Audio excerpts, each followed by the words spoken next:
Она мне рассказывала, как она случайно позвонила. Я говорю, это полная началька.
Hello, ladies and gentlemen, we can see them. So let's start our next day. I hope you will be inspired again by the previous speakers, and we will start with Любов, who changed her job into another one. And now she is called as the project manager of Go Global, NGO, and she will tell you lots of interesting things. Okay, so I hope that will be interesting because I'm going to tell you about what we do. Because after I changed my job from Cambridge to Go Global, a lot of people with whom I cooperated came down to me and said, Luba, what do you do? So what does Go Global do? So what do you do now? Because they clearly understood what I was doing before that. So today I want to tell you what I do now. So next slide, please. So next couple of slides, a very boring one, filled with numbers and quotations from documentation. But the aim of this slide is to show why we appear, and what we do. We clearly understand that Ukraine has taken the way towards European integration. So we want to be closer to the whole world. So we want to cooperate with the whole world, and we need the language to do that.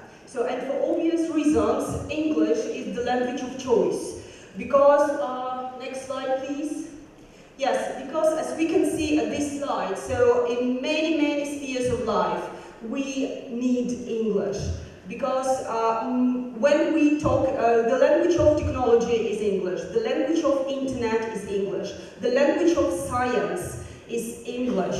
So if you want to write down a scientific work, a dissertation, if you want to make new friends, if you want to travel and to a country, want to save money and to do that on our own, we need to go to foreign sites, we need to read the information, which is very often can be found in the English language.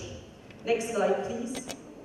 So we also clearly understand the correlation between general welfare of how rich we are, in other words, and the knowledge of foreign languages.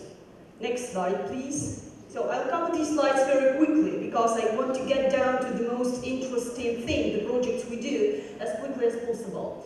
So we know at present rankings of English language proficiency in Ukraine show that we are not that good in this matter as other European countries.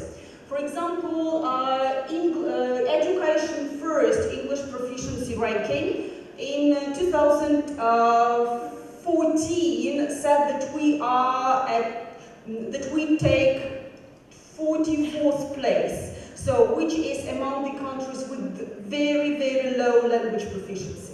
So in 2015, so the number was a little bit better, 34 if I'm not mistaken, but still it is within that group of countries with very low English proficiency. Next slide, please.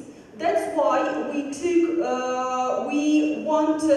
put the following targets, and we want to read the following. So first of all, we want by 2020 we want Ukraine to be in top 30 countries whose people speak the English language fluently. So we also know the results of the British Council research, which said that only 7% of people in Ukraine speak English fluently.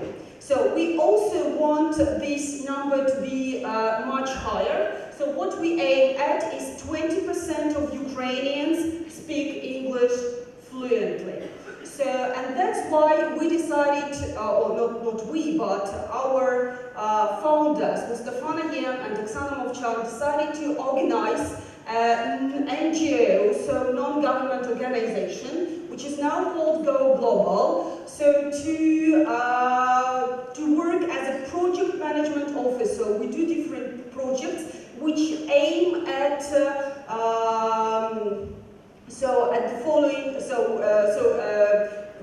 aim at reaching the following targets. So what do we want to achieve? So we want by 2020, 100% of civil servants of Ukraine of the highest level, of the state level, speak the English language. We also want 75% of all school leavers to speak 2 foreign languages. So we are going towards the closer to the European language policy, which says that all the school leavers should speak at least 2 foreign languages. So by 2020, we want this number to be 75%. So, and we also want at least 20% of all Ukrainians to speak English fluently. So these are our targets. Next slide. So, and now we work within the framework of 4 main streamlines. So the first one, we want the young generations of all Ukrainians, the young generation of Ukrainians speak the English language. So the question is how we can achieve that. Next slide. So to achieve that, we've introduced a media information campaign which is called Ukraine Speaking. So who saw boards and our video, so Ukraine Speaking, I don't need the English language? Okay, yes. You've seen, most of you have seen it. Okay, what do you think about that?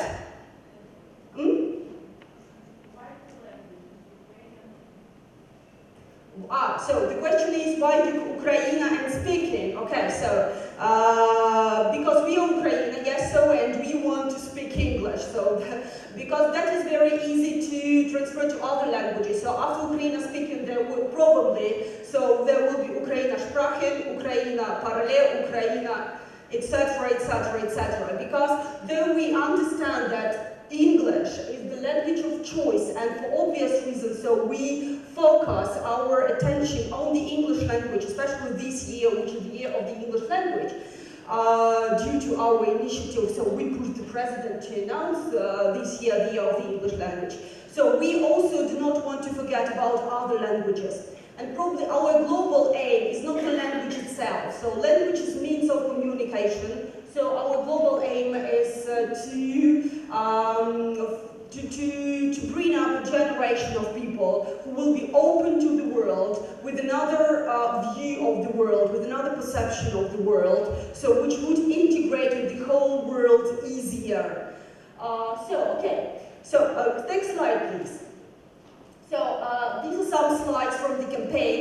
It was very provocative.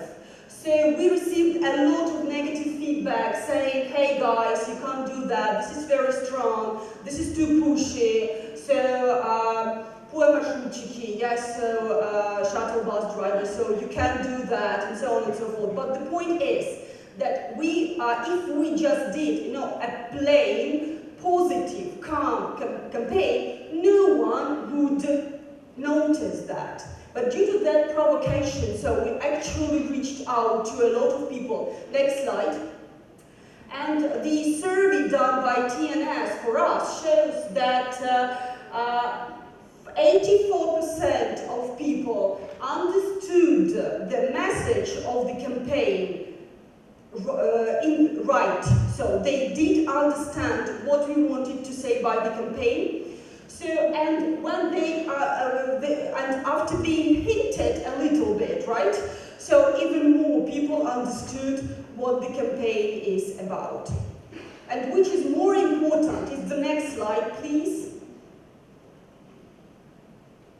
So the question, if after watching the video or seeing the board, so or seeing an advert on the internet, so if they if the desire appeared in them, so to learn the English language, 53% said yes, that our campaign made them think about learning the English language. And this is a fantastic result, because we actually reached towards people and we made them think about learning the foreign language. Next slide, please. Another our project, also within this streamline of making people speak the foreign language, learn the foreign language. So is our next cinema speaking. So what we did, so we approached cinemas, firstly in Kiev, and asked them to show films in the English language, in the language of the original, in the original language. So it was not very easy at first. For the first premiere, so we were asking, begging people to come. So girls said that they were even threatening their friends, colleagues and acquaintances to come to the first premiere. But now we know that almost every theatre in Kiev shows films in the English language. This campaign actually reached other places as well, other cities all across Ukraine, and more theatres in regional and in regional centres, and not only in smaller towns as well, start showing films in the English language, so without translation. So these are our slides from the last premiere we did in Gulliver with Oscar. So Batman versus Superman. So and it was a good premiere, though I didn't like the film personally. Okay, good. So next slide, please. So another very important streamline within which we work is our Lingvagov part, which aims at making civil servants, especially of A level, so those who work at the state level, speak the English language. Next slide, please. So what we did, so we asked our colleagues from Cambridge English Language Assessment to give us 150 placement tests, if I'm not mistaken. So we began with the presidential administration. So they did the test, and now British Council is engaged in teaching groups of people from the presidential administration. Unfortunately, these are not people from the presidential administration. These are some Chinese guys taking the Cambridge English exam. So, but we do know that they are working hard right now, so on improving the English language, because the requirement for them to speak the English language is written down in their job description. So they need to speak the language in order to take the positions they are holding now. Next slide, please. So another very important and very hard work, so very difficult task we put in front of ourselves is to align our educational system, teaching, learning, and what is most important, assessment, to common European framework of reference. So it is, we know clearly that it is written down for example, in programs for schools have been compiled according to CFA level, but assessment, so is a huge problem right now because it is not aligned to CFA levels. So, and we clearly know that if we do not teach to certain standards, if we are not assessed to according to certain standards, we do not teach according to these standards. So that's why it is a very important task. That's why we decided, next slide please, so to start another project, so to put our secret change agents within our society. They are not that secret. And we do a joint project with the Ministry of Education and Brитанської, Raди, British Council in Ukraine, so to train trainers, to create a group of trainers who will train their colleagues, co-teachers at in their communities. Next slide, please. So, yes, so yes, they are already among you, and here in this hall as well. Next slide. So, what we did, so I know there are people here who know about this project, so for those who hear about this project for the first time, just a couple of words. So we've started with 7 regions plus Kiev. So we did a competition and we got about 600 applications from teachers from all these regions.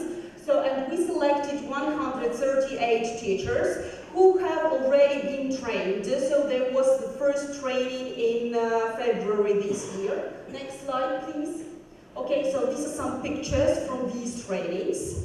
So, and right now they are, the teachers, the trainees are working in their schools, and the trainers from the British Council visit their workshops, their lessons, and they're now assessing how well they are to choose the best teachers, to choose the stars, so to say, to invite them to the next training, which will be in August this year. This is going to be a training for which will make trainers out of them. So that's why we, in this way, we want to increase the number of trainers in Ukraine. Thank you. Next slide, please. So, and these trainers that will then do their own trainings in their communities for 4 months, starting September, finishing December. And during these 4 months, they're going to get a special scholarship from the Presidential Fund, plus 2,000 hryvnias to their salaries for doing trainings to their colleagues. Next slide. Okay, good. So another very important target, which I already mentioned, but pointing out again, so we want not only to improve the system of education, we want to increase the overall level of English proficiency in Ukraine. So we want people to speak fluently. Next slide. Okay. So, and we want to get this, to achieve this by introduction of the program of inviting volunteers, foreigners to Ukraine. Actually, this is how Go Global began, so, because everything began with a talk to Georgians about their experience. They invited loads of volunteers. They made people speak the language with them, the English language in most cases, which actually had a great impact upon younger Georgian generation. But Georgia is very small. We won't be able to achieve the same result only by inviting volunteers. That's why inviting volunteering and introducing our projects for inviting volunteers. So it's only one of the streamlines we work within. Next slide, please. So, and we also understood that we shouldn't just invite volunteers, so we need to provide a project for them, so a reason for them to arrive. And that's why we decided to support last year's Minister of Education initiative of organizing preschool day camps, language camps at school sites. So, and what we did, so we we approached different partners with different expertise. So, for example, we approached the American Embassy, the RELO office, for organizing training sessions. So they go into the training sessions for us. Pro Camp and Jam, so DEC Camp, so they are experts in camping, and that's why they are providing us with valuable advice on what is camp, what we should consider for a camp. They're helping us to develop programs for teachers and for volunteers. We also approached organizations which are involved in inviting volunteers to different countries, Peace Corps and ISAC. So we are talking here not only, so you probably heard about David Crystal, right? And about his concentric circles, right? So language. Would you understand that if we talk about native speakers, so this is just a small group of people who speak the English language, but there are loads of people all over the world who speak the English language, for whom the English language is not their mother tongue, but who still use the English language in different spheres of life. So we talk here about intercultural communication, about fostering cross-cultural awareness, and so on and so forth. So that's why we value our cooperation with ISAC, who can bring us volunteers, not only native speakers, but also speakers of English from all over the world.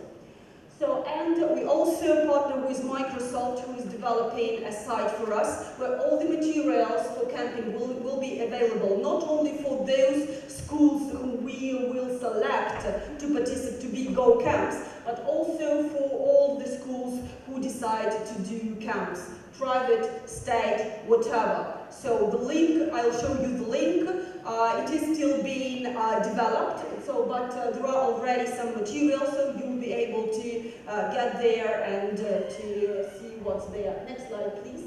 So we got 560 applications. So we want to choose top 150 schools. Next slide, please. So we will receive 3 training sessions in Kyiv, Odessa, and Lviv. So we'll help them with volunteers from different countries. Isaac and Peace Corps are helping us. We'll also create a camp program for them to not to create anything on their own, but to take the program and just do it. So, and we also will help them with the equipment, because there can be a camp without a board, or without stationery, without poster papers, without felt tips. So this is something we want to help schools get free of charge. Next. So, and this is the site. I'll show you the links later. Next slide, please. Okay, so just this is to summarize what we are doing. So we are working within 4 main streamlines. The first one, this is information campaign, within which we inform people why we need to speak the English language, though it's clear, and also we inform people where they can find opportunities to learn the English language. And also Litva.gov, so this is our, this is where we work with civil servants of state, but also we are now speaking about regional level, because now we are also talking to administrations in different regions like Kharkiv, Nikolaev, so who also say that they also need the English language, and we are now organizing language programs for them as well. So we talk about multilingual generation, about introduction of international standards into our educational system, and also we invite invite people from different countries from all over the world to come to Ukraine as volunteers to increase the demand among Ukrainians to speak the foreign language, because if we do have people here who do not speak neither Ukrainian nor Russian, so we will have to communicate with them somehow. That's the idea. So next slide, please. So these are some of our slides. Okay, I'll here stop for a short while you take pictures. Sites like Go Global, UA Speaking, Go Camps. Go Camps is working already, so it is still being filled with information. It is not done yet, so but you can go there already. So, and our Facebook pages, Go Global UA, UA Speaking, and Go Camps UA. And also you can find us in Contact for UA Speaking campaign. Next slide. Thank you very much. That's it.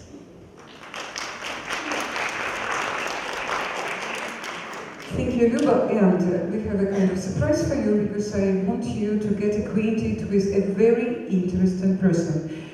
She is our partner, now the president of Ukrainian Association for Language Testing and Assessment, Olga Kvasova.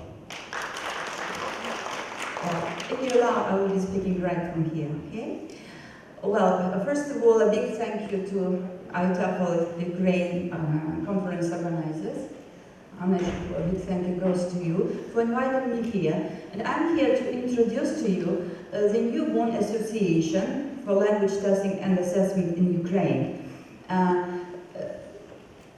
motto is here on the screen. And I would like to pass over the information about this organization, because I'm going to invite you here. Well, my name is Olga Kvasova, and not just the president. I work for Kyiv Taras Shevchenko National University. I'm a PhD holder and associate professor, and I'm a member of a number of international language testing associations. Well, the next slide, please. Since I'm an associate professor, I usually do research, and I have already conducted a number of research into the assessment literacy of Ukrainian foreign language teachers.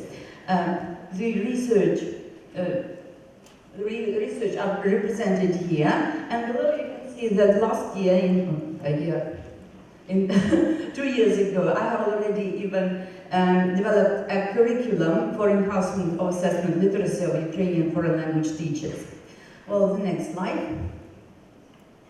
So the overall result of the survey is on the screen. I will only just want to emphasize that our Ukrainian foreign language teachers are very inquisitive, they are very competent, they know a lot.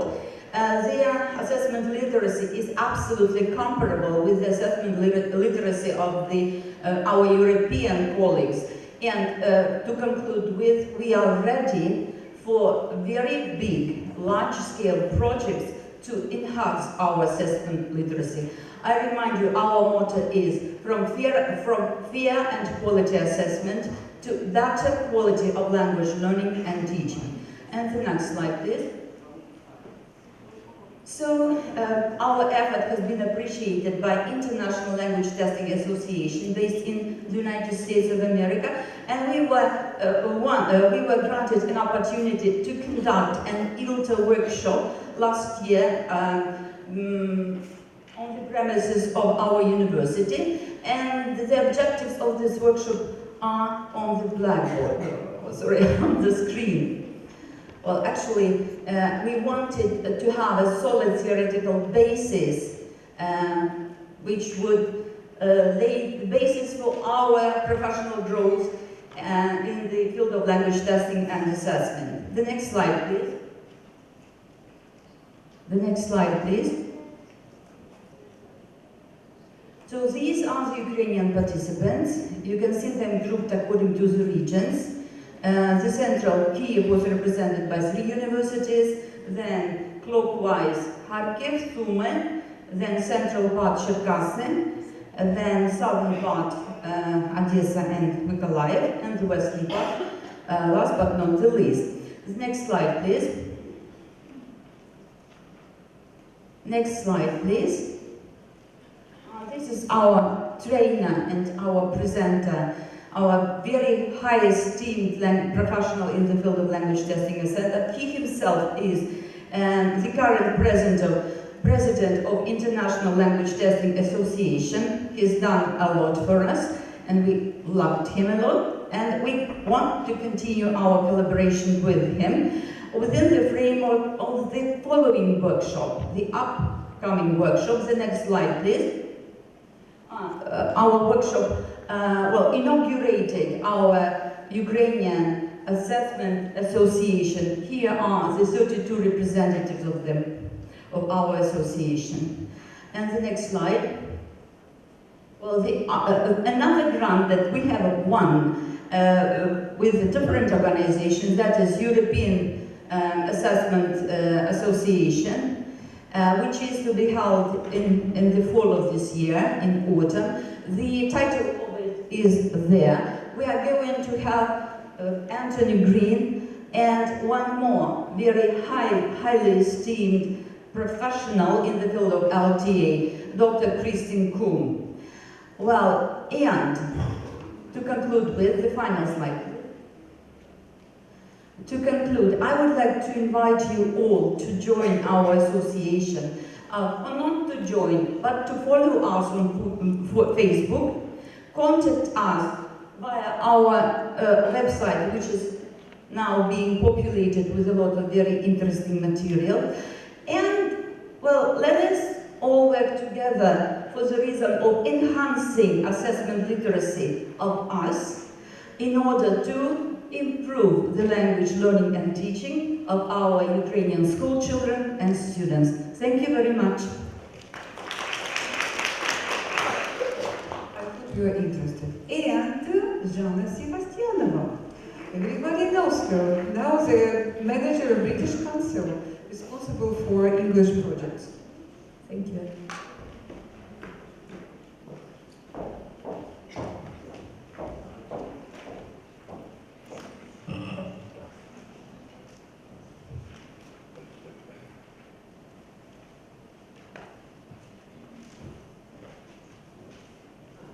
Good morning, everyone. I'm not very accustomed to using this one. If I could speak without this, I would, but anyway, we will try to survive with this. My name is Жанна Sebastianova. I'm a British Council English Language Project Manager, and today I'm here to present a large-scope British Council project which called English for Universities. But before we start talking about the project, I would like to ask a question. Is anybody here who teach ESP? This is abbreviation with Marjorie and Hugh mentioned yesterday. Okay, there are some people. Wow. So, have you ever been taught or trained to teach ESP? Have you? Who trained you? British Council. Okay. Sexual education. Okay. If I can ask you to just recollect your first days, what did you feel when you first started teaching ESP? How did you feel? Teaching started frustrated. Okay.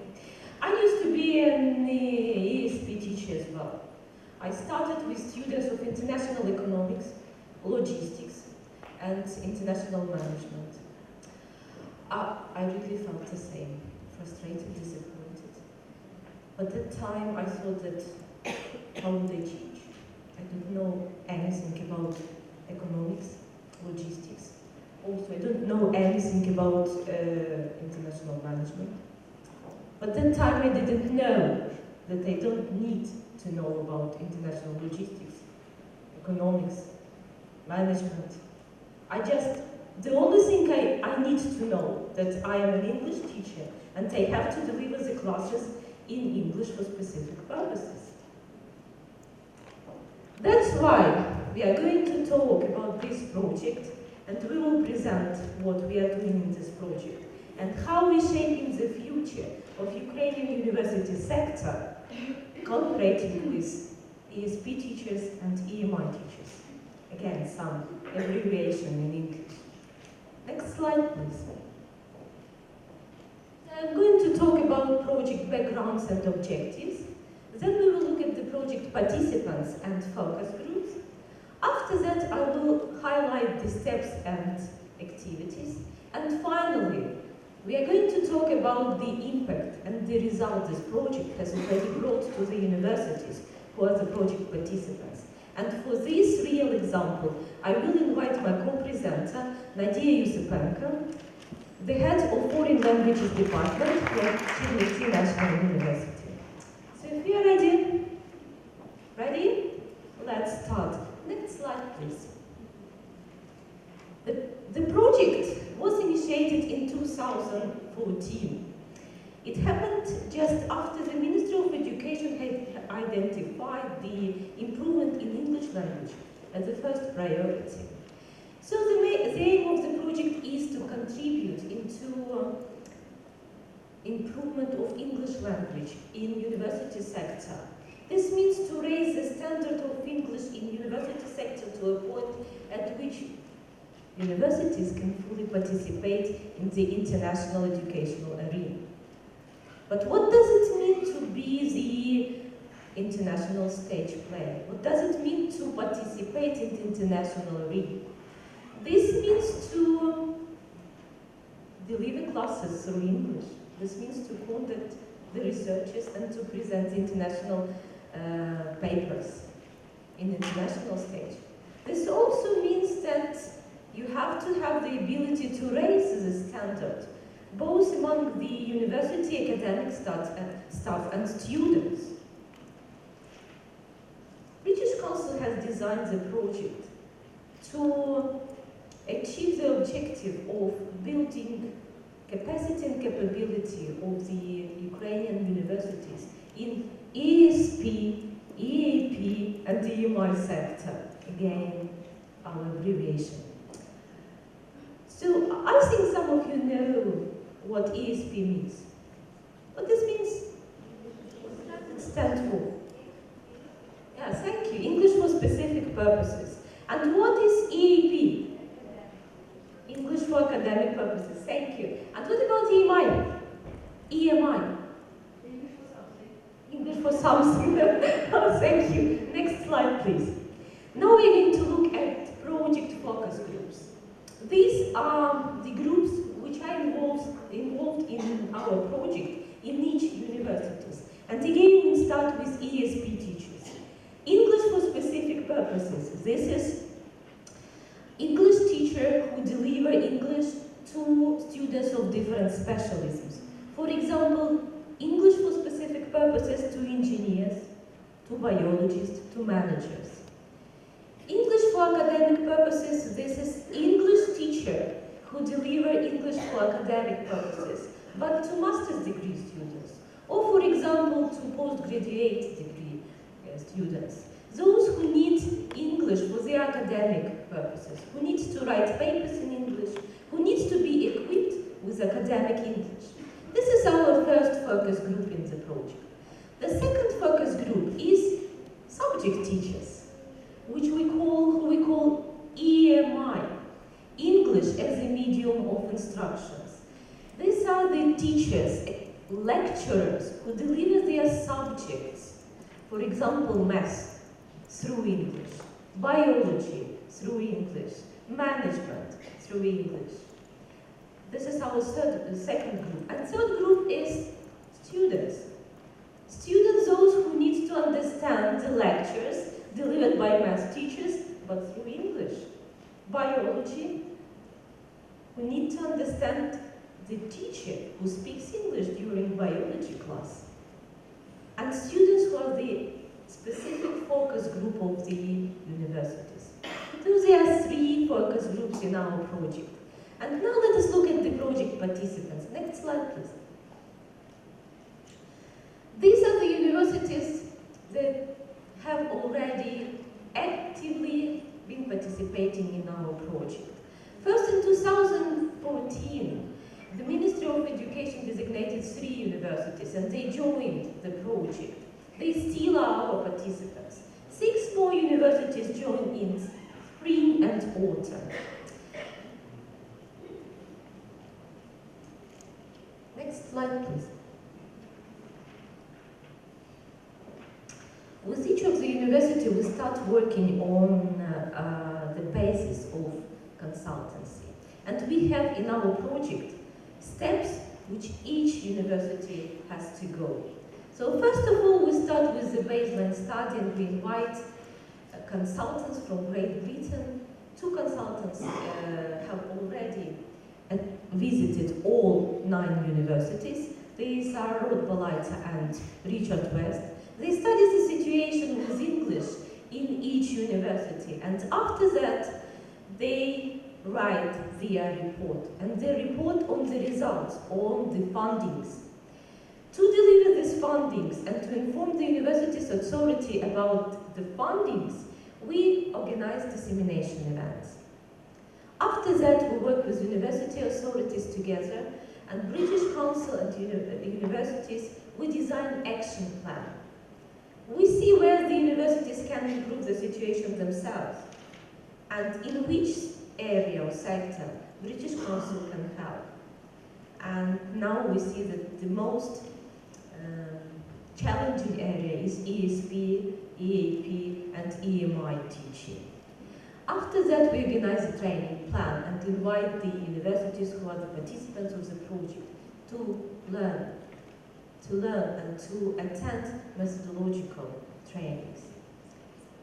And the final stage is the implementation. When the teacher comes back to their universities, they share their ideas with their colleagues and also implement the ideas during their classes, delivering ESP, for example. All the project activities calendar can be found on the British Council-based website, Year of English microsite, English project. Could you please go to this link, our website? This is English for Universities. Could you please scroll down? Scroll down, please. This is the project calendar. You can visit British Council website and see all the activities we had last year and in the very beginning of 2016. Thank you. Next slide, please. Next slide, please. If statistics could talk, I'm going to give you some numbers. So at the moment, 9 universities are involved in the project.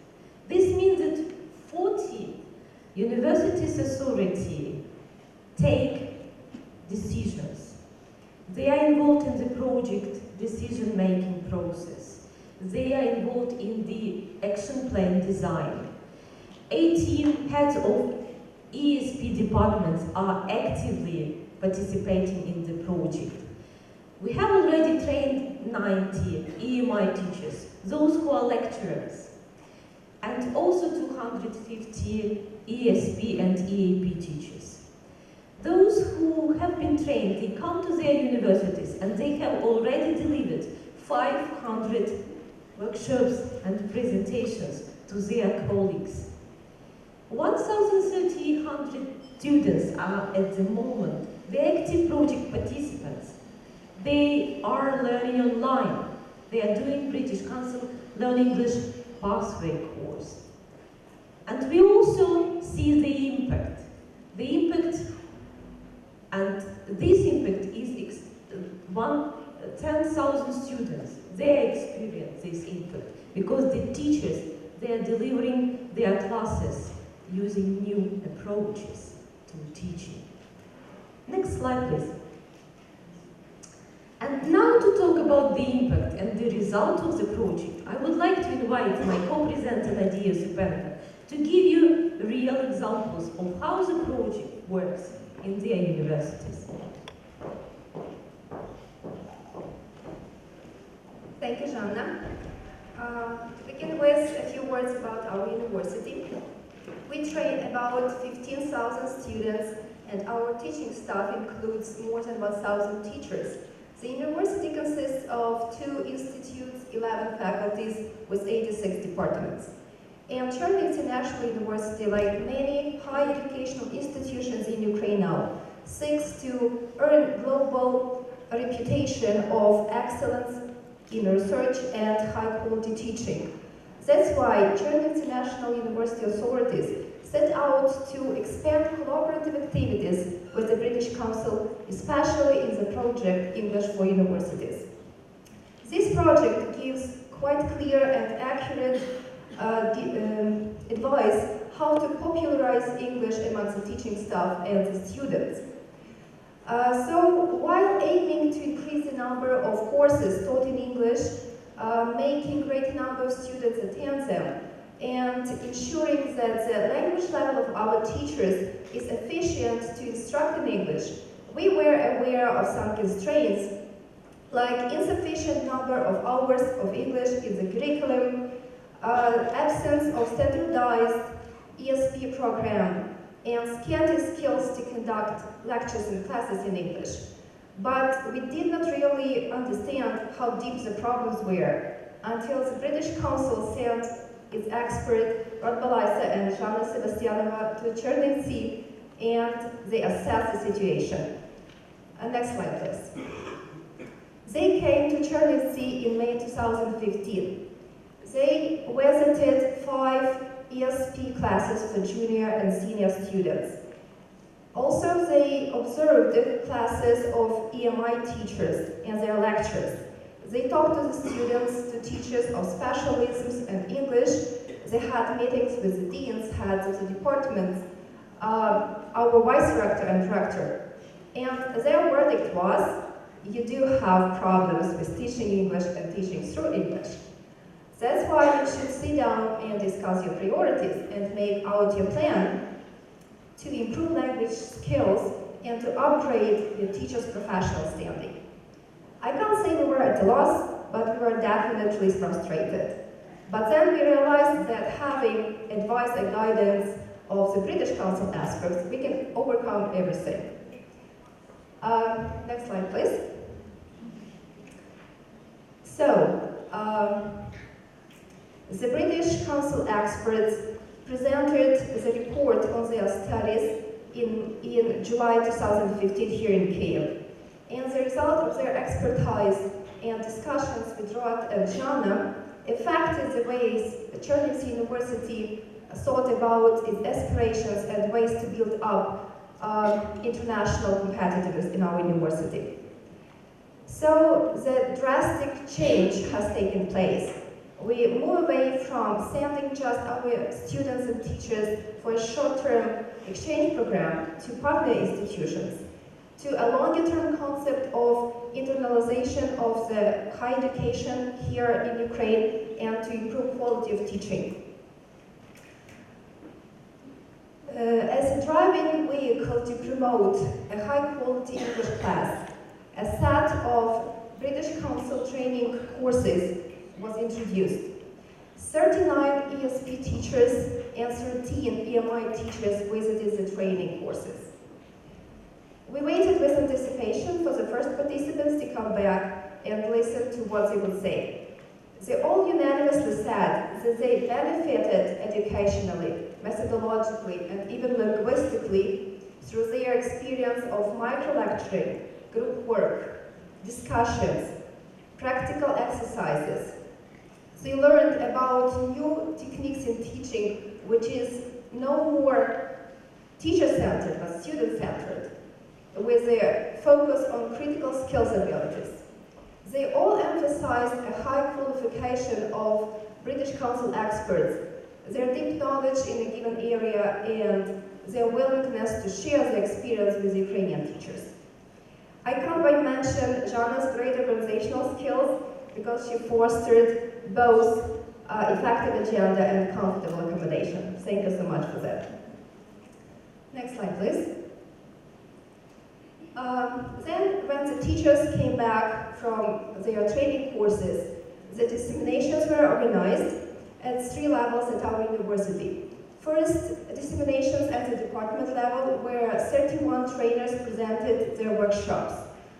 Then, at the faculty level, with 13 presenters organizing 6 workshops, and at the university level, with 15 presenters giving 6 presentations.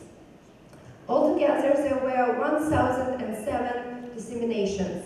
Teachers shared their material, internet resources, they involved colleagues into practical assignments. Also, they suggested and discussed how the learned techniques could be introduced into their educational process. Next slide, please. A number of teachers and students willing to learn English is increasing now at our university. Our linguistic center offers English language courses, and the number of groups increased from 18 to 22 during the last year. And also we introduced a course, English for Academics, for EMI teachers. Next slide, please. Another positive change at our university is that some faculties are decisively moving to increase the number of contact hours of English into a master's degree program. And now 5 faculties, 2 institutes, training students in 9 professional fields have a course, English for specific and academic purposes. Next, please. A number of EMI teachers has increased since last year. In 2014-2015, we had 22 EMI teachers and 246 ESP students attending the courses in English. This year, we have 32 EMI teachers and 531 ESP students attending degree courses in English.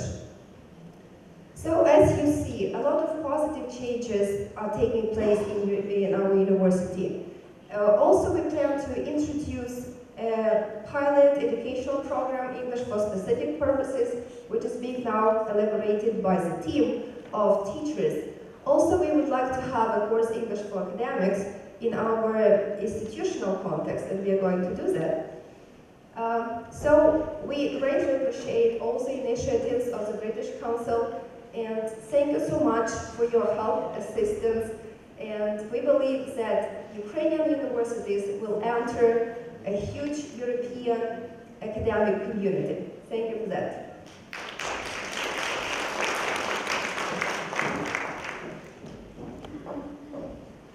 Thank you, Nadine. This almost brings us to the end of our presentation, but before we finish, next slide, please. I'd like to draw your attention that the project ambition is to achieve, click once, click please, to involve 20 universities by 2018. This means that 1,250 teachers will be trained and 25,000 students will be involved in the project both directly and indirectly. And can I challenge you with one question once more? Do you remember what the title of this talk? Do you? English for universities? Thank you, thank you. Could you think once more? The way to make the future. This is British Council contribution into educational reform. And this is also the contribution into education internationalization, which lies behind this project. So you are very welcome to join the project and to become the project participants, or make the most of it by collaborating with the community of the project participants. Next slide, please. And together we will make the future. Thank you very much.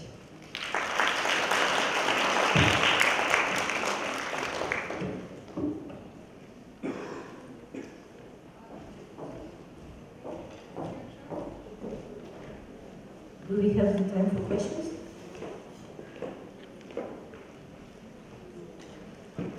If there are any questions, we are here with Nadia and ready to answer. Please. Oh, yes. What are the requirements for a university to join? It should be national or technical university, because we are working with ESP and EMI teachers. And first of all, this is the willingness of the university to change. This is the paradigm shift, really. You have to work hard to join the project. And the other requirement is the university authority to contribute to the project, and the teachers to invest time and effort to change. This is the main requirement. Any question? Okay. Thank you. We invite Alec Chervorsky, the head of... Hello.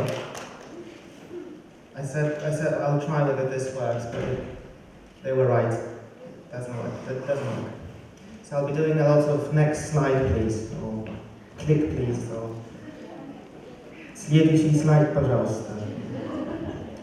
Наступный слайд, будь ласка. No, I was just trying, but anyway. Yeah, stop.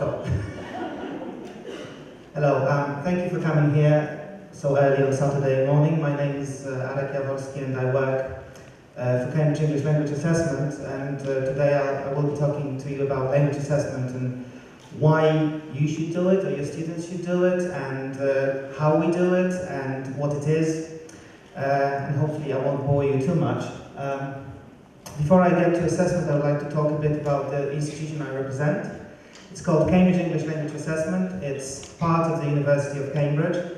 We are a non-teaching department of the University of Cambridge, a not-for-profit organisation, a part of a bigger entity which is called Cambridge Assessment, or it's also had its old-fashioned name, University of Cambridge Local Examination Syndicate. And this institution was actually established in 1858, so over 150 years ago. And the aim of establishing this institution was to improve the system of education in England and Wales. So we started with producing exams in different subjects, which we still do as Cambridge Assessment. We provide with GCSEs exams in England and Wales. If you could click, please. Yeah. In 1913, we produced the first English language exam, which is called Proficiency. We still have it. And this is where we can say we started doing English language exams, and this is what Cambridge English do. We still have this exam. In 1913, it was 3 people who took Cambridge English Proficiency. It was called Proficiency, just so it was called Proficiency. And all 3 of them were teachers of English, and they came from Germany, and all of them failed, actually. It was a very simple system in the beginning. You could either pass the exam or you could fail it, and they failed. Now the system is a bit more complicated, and I will get to that point towards the end of my talk. If you could click again, please. This is about when we started to do some research about examinations, and thanks to that research, we managed to improve our exams.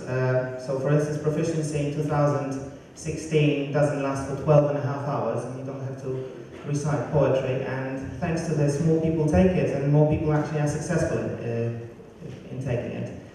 And everything we do is underpinned by research. We do quite a lot of research in terms of exams. We develop new exams, so since 1913 we have more exams on board, like first certificate, advanced. We cover different levels.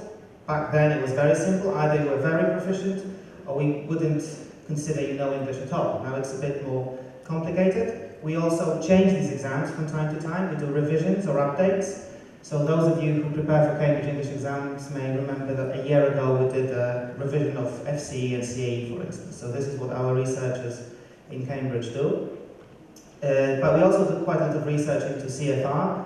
We do quite a lot of research into how exams impact on what you do in the classroom,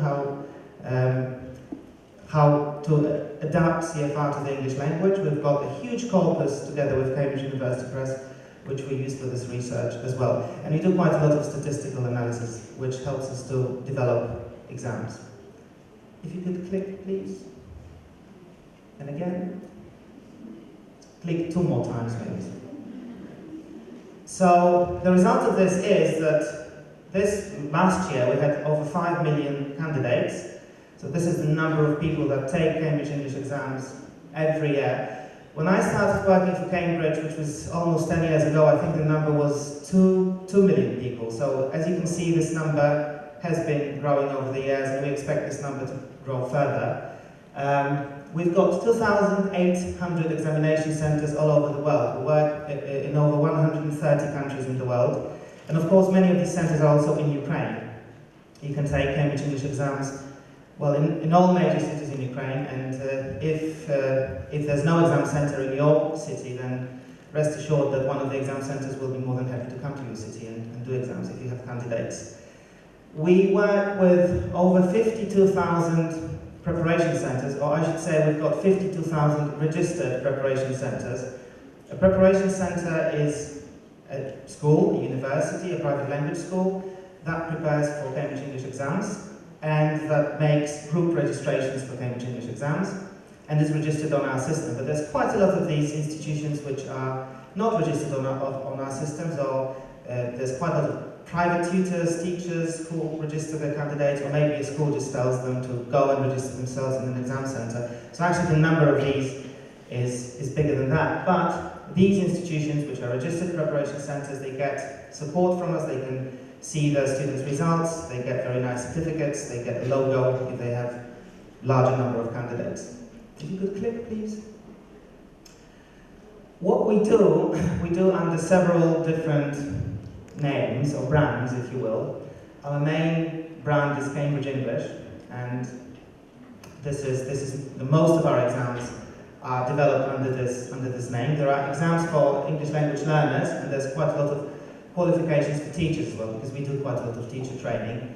There are exams such as Teaching Knowledge Test, which you may know, which is recognized by the Ministry of Education in Ukraine, or CELTA, Delta courses, which are quite good, and very good, I should say, actually. But also there's quite a lot of exams for students. Apart from this, our most single successful examination in the world is IELTS, actually. This is the exam that we produce, and we jointly own it with the British Council and IDP. And I think IELTS is very popular in Ukraine, in fact, and the British Council offers this. And also we have some other projects, such as CAMLA, which is Cambridge Michigan Language Assessment, which are exams with an American twist, so to say. We don't offer them in Ukraine, actually. There's also Occupational English Test. This is our Australian subsidiary that develops a test for medical staff, for doctors and nurses. And we also have something which is called Admissions Testing Service. These exams are in English, but they don't test the language, they test the knowledge of other subjects, and universities use these exams for recruitment purposes. For instance, the University of Oxford uses these exams.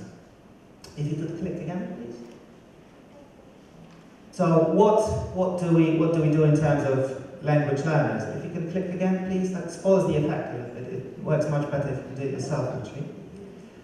So this is what we do for the learners of English. As you can see, there's quite a lot of these tasks on this grid. As you can see, this is all mapped on the Common European Framework scale. So as you can see, there are Common European Framework levels. I think it's important to say that our exams are very closely linked to the Common European Framework, which just didn't map them on the framework. Some of these exams were actually the basis for developing the Common European Framework, and these are the only exams which are actually in the document, in the Common European Framework.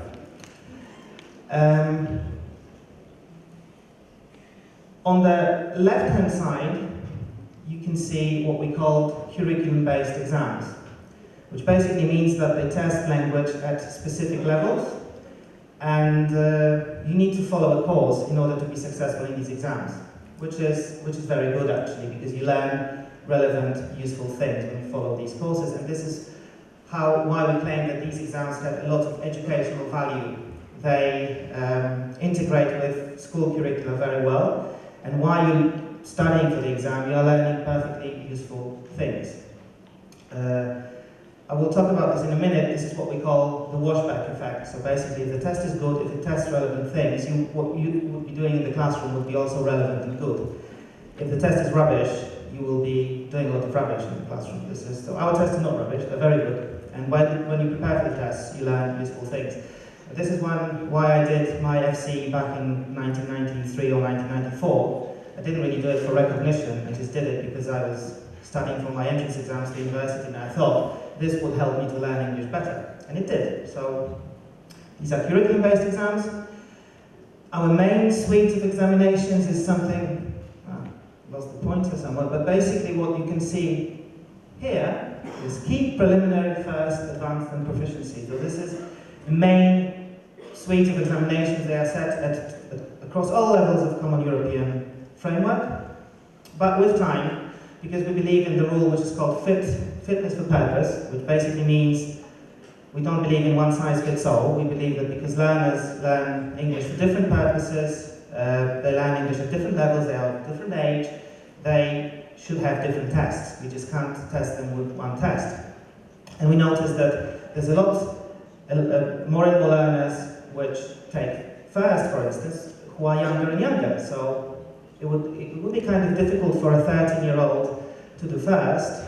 This person can have the language, but this person may not have the knowledge of the world, which is sort of required when you do, of the everyday world, I mean, of someone who is an adult or who is an older teenager. So we developed a special suite of examinations which we call for schools, which basically means that the level is the same, what is tested is the same, it's just the choice of topics which are used in text is different. So we've got, for instance, first, which is an exam for adults, older teenagers, and we have the equivalent for younger teenagers, which is called first for schools, which basically is the same, but with a different choice of topics. The certificates are the same. You can't tell whether someone took first for schools.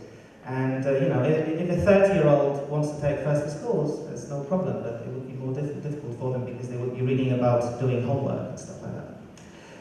We also have test children, and you can see them on the sort of bottom left corner here. Cambridge English Young Learners, they're quite popular in Ukraine, and we believe you can test children, but the tests are completely different than the tests for teenagers and for adults, because the main aim for this test is to provide very positive testing experience for children, and on the one hand they're perfectly reliable tests, on the other hand speaking examiners are allowed to smile and praise children, and we want children to be as little stressed as possible, because we don't want to scare them off, we want to take them more exams, but at the same time we provide feedback to teachers, to parents and to children, and children like taking these tests. And in the middle we have our exams which are used in the world of work, back in legal and financial English. On the right-hand side of this graph, we've got two tests which are different. These are not curriculum-based exams, these are diagnostic tests. Bullets, which is not available in Ukraine, which is used by companies, and an IELTS. And these tests are used for slightly different purposes. IELTS is very often used for immigration purposes or for study abroad purposes, and usually people who take IELTS have a very specific thing planned, and they take IELTS in order to get the specific band score that they want to get, and they use this exam for entering a university abroad, or for, if they want to live in Canada or New Zealand or Australia, or in the UK, they also need to take IELTS. So this is what we do. If you could click, please. Okay, so why we should do exams or learn English in the first place?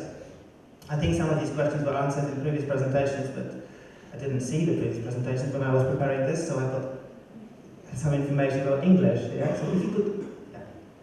So as you can see here, English is now spoken by 1.75 billion people all over the world, and it is envisaged that by 2020 there will be 2 billion people who speak English. And of course, is English the first language for these people? No. For the majority of these people, English is the second language or is a foreign language. Actually, the number of native speakers of English is about 350 million. So there are languages where we have more native speakers, like Spanish, it's about over 400 million people. And of course, the most widespread language, or the most used language by native speakers, is Mandarin Chinese, which is about 1 billion people. But of course, because of the cultural influence, because of the UK and the USA and music and films and everything, English is the global language, not Chinese. It's also slightly easier than Chinese. I try learning Chinese. I think English is easier than that. So we can assume that 1 in 4 people in the world can speak English, and this number will be growing. Now, why are they doing this? Could you click again? Could you click several times before the slide? Okay, once more, thank you.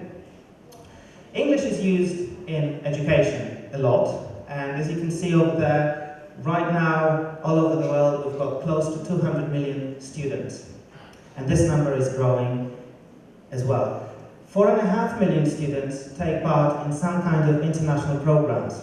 It usually means that they go abroad to study, they go to some other country to study, or sometimes they study in international campuses which are in their countries. That happens quite often in the Middle East. Or maybe they use some distant learning courses, but they study mostly in English in these international courses.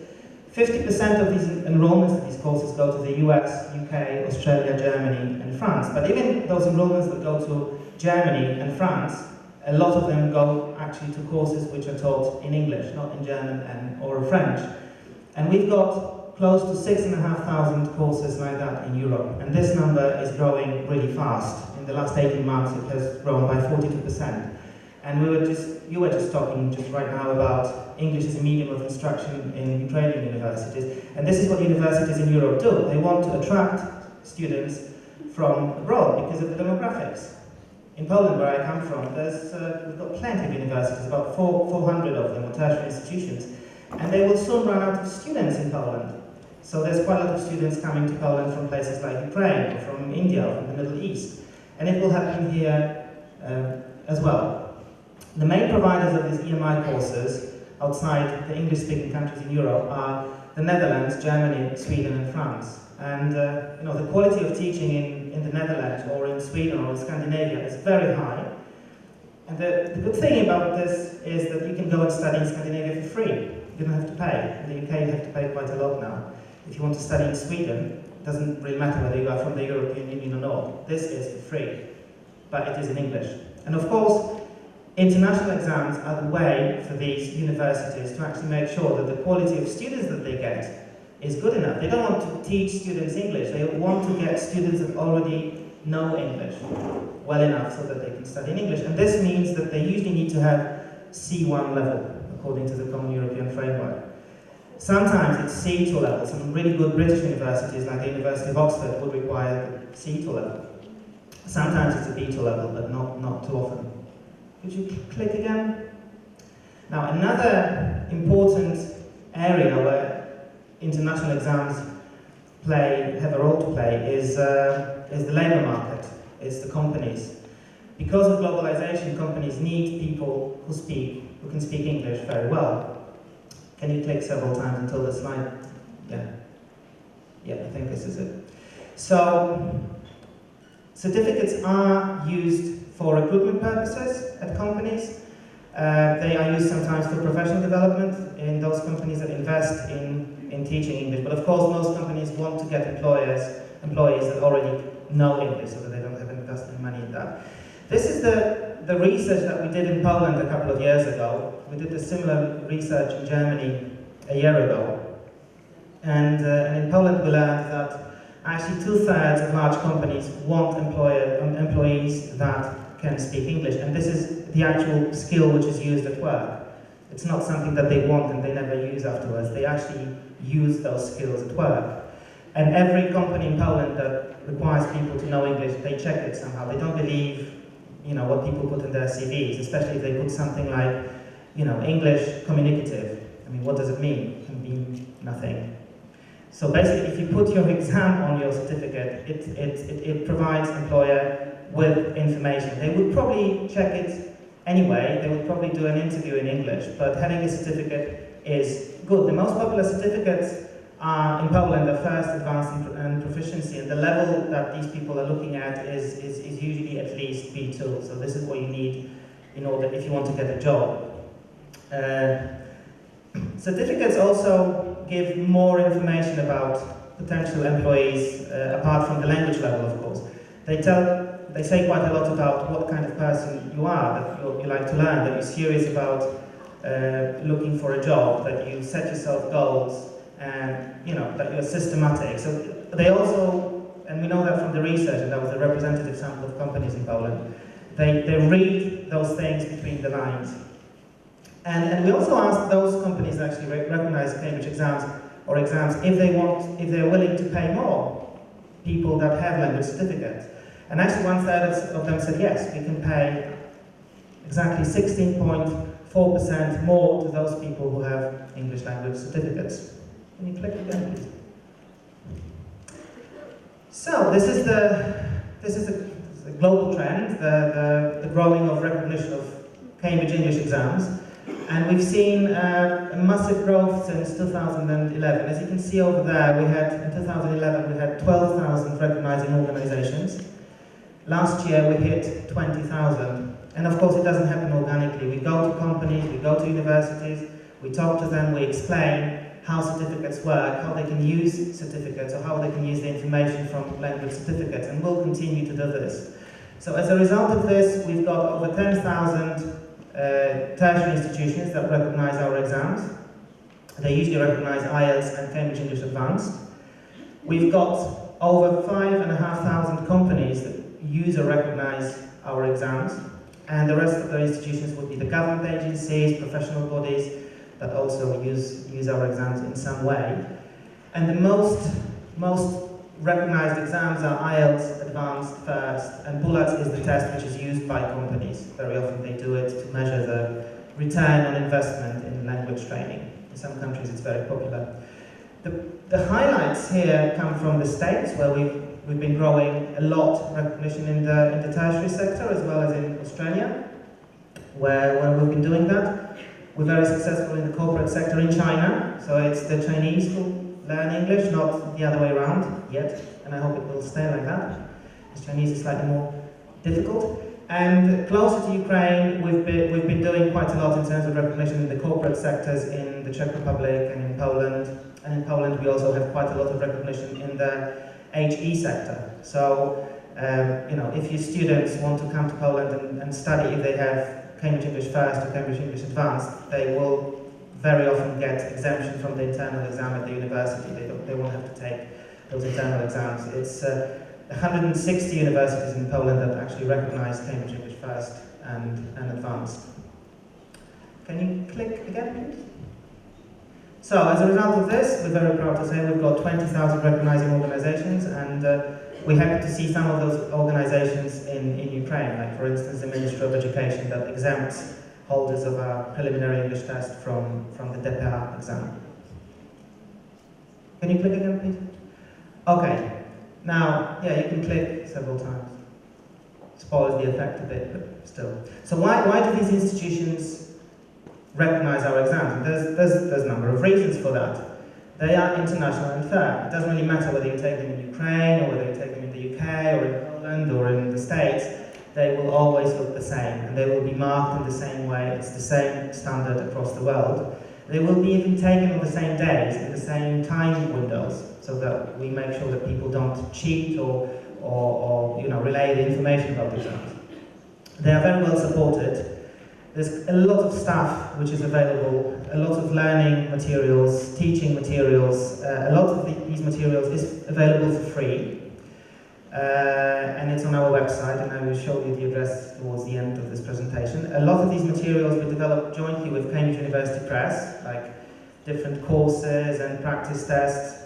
But in fairness, every reputable ELT publisher has course books that prepare for first and for advanced. I just wanted to say that you can go outside and look for yourself in the stands, which are outside, but they're not outside anymore. But yesterday you could go and see at Oxford stands and Pearson stands, and they've got lots of stuff for Cambridge English exams. And they are very well supported also because teachers know them. A lot of teachers have taken them themselves. The university I studied at, we used those Cambridge materials to learn. And a lot of state examinations in different countries in Europe resemble FIRST for some strange reason. So the format is well known. They've got proven quality. I will be talking about that in a minute. We've got quality management systems for different stages from the production of the tests until delivery and marking. We check quality every time. They're widely available and accessible. So as I said, you can take them anywhere in Ukraine, and it doesn't really matter if you're disabled, visually impaired. We have different versions of those tests selected. We can suit everybody's needs. We believe that everybody can take a test.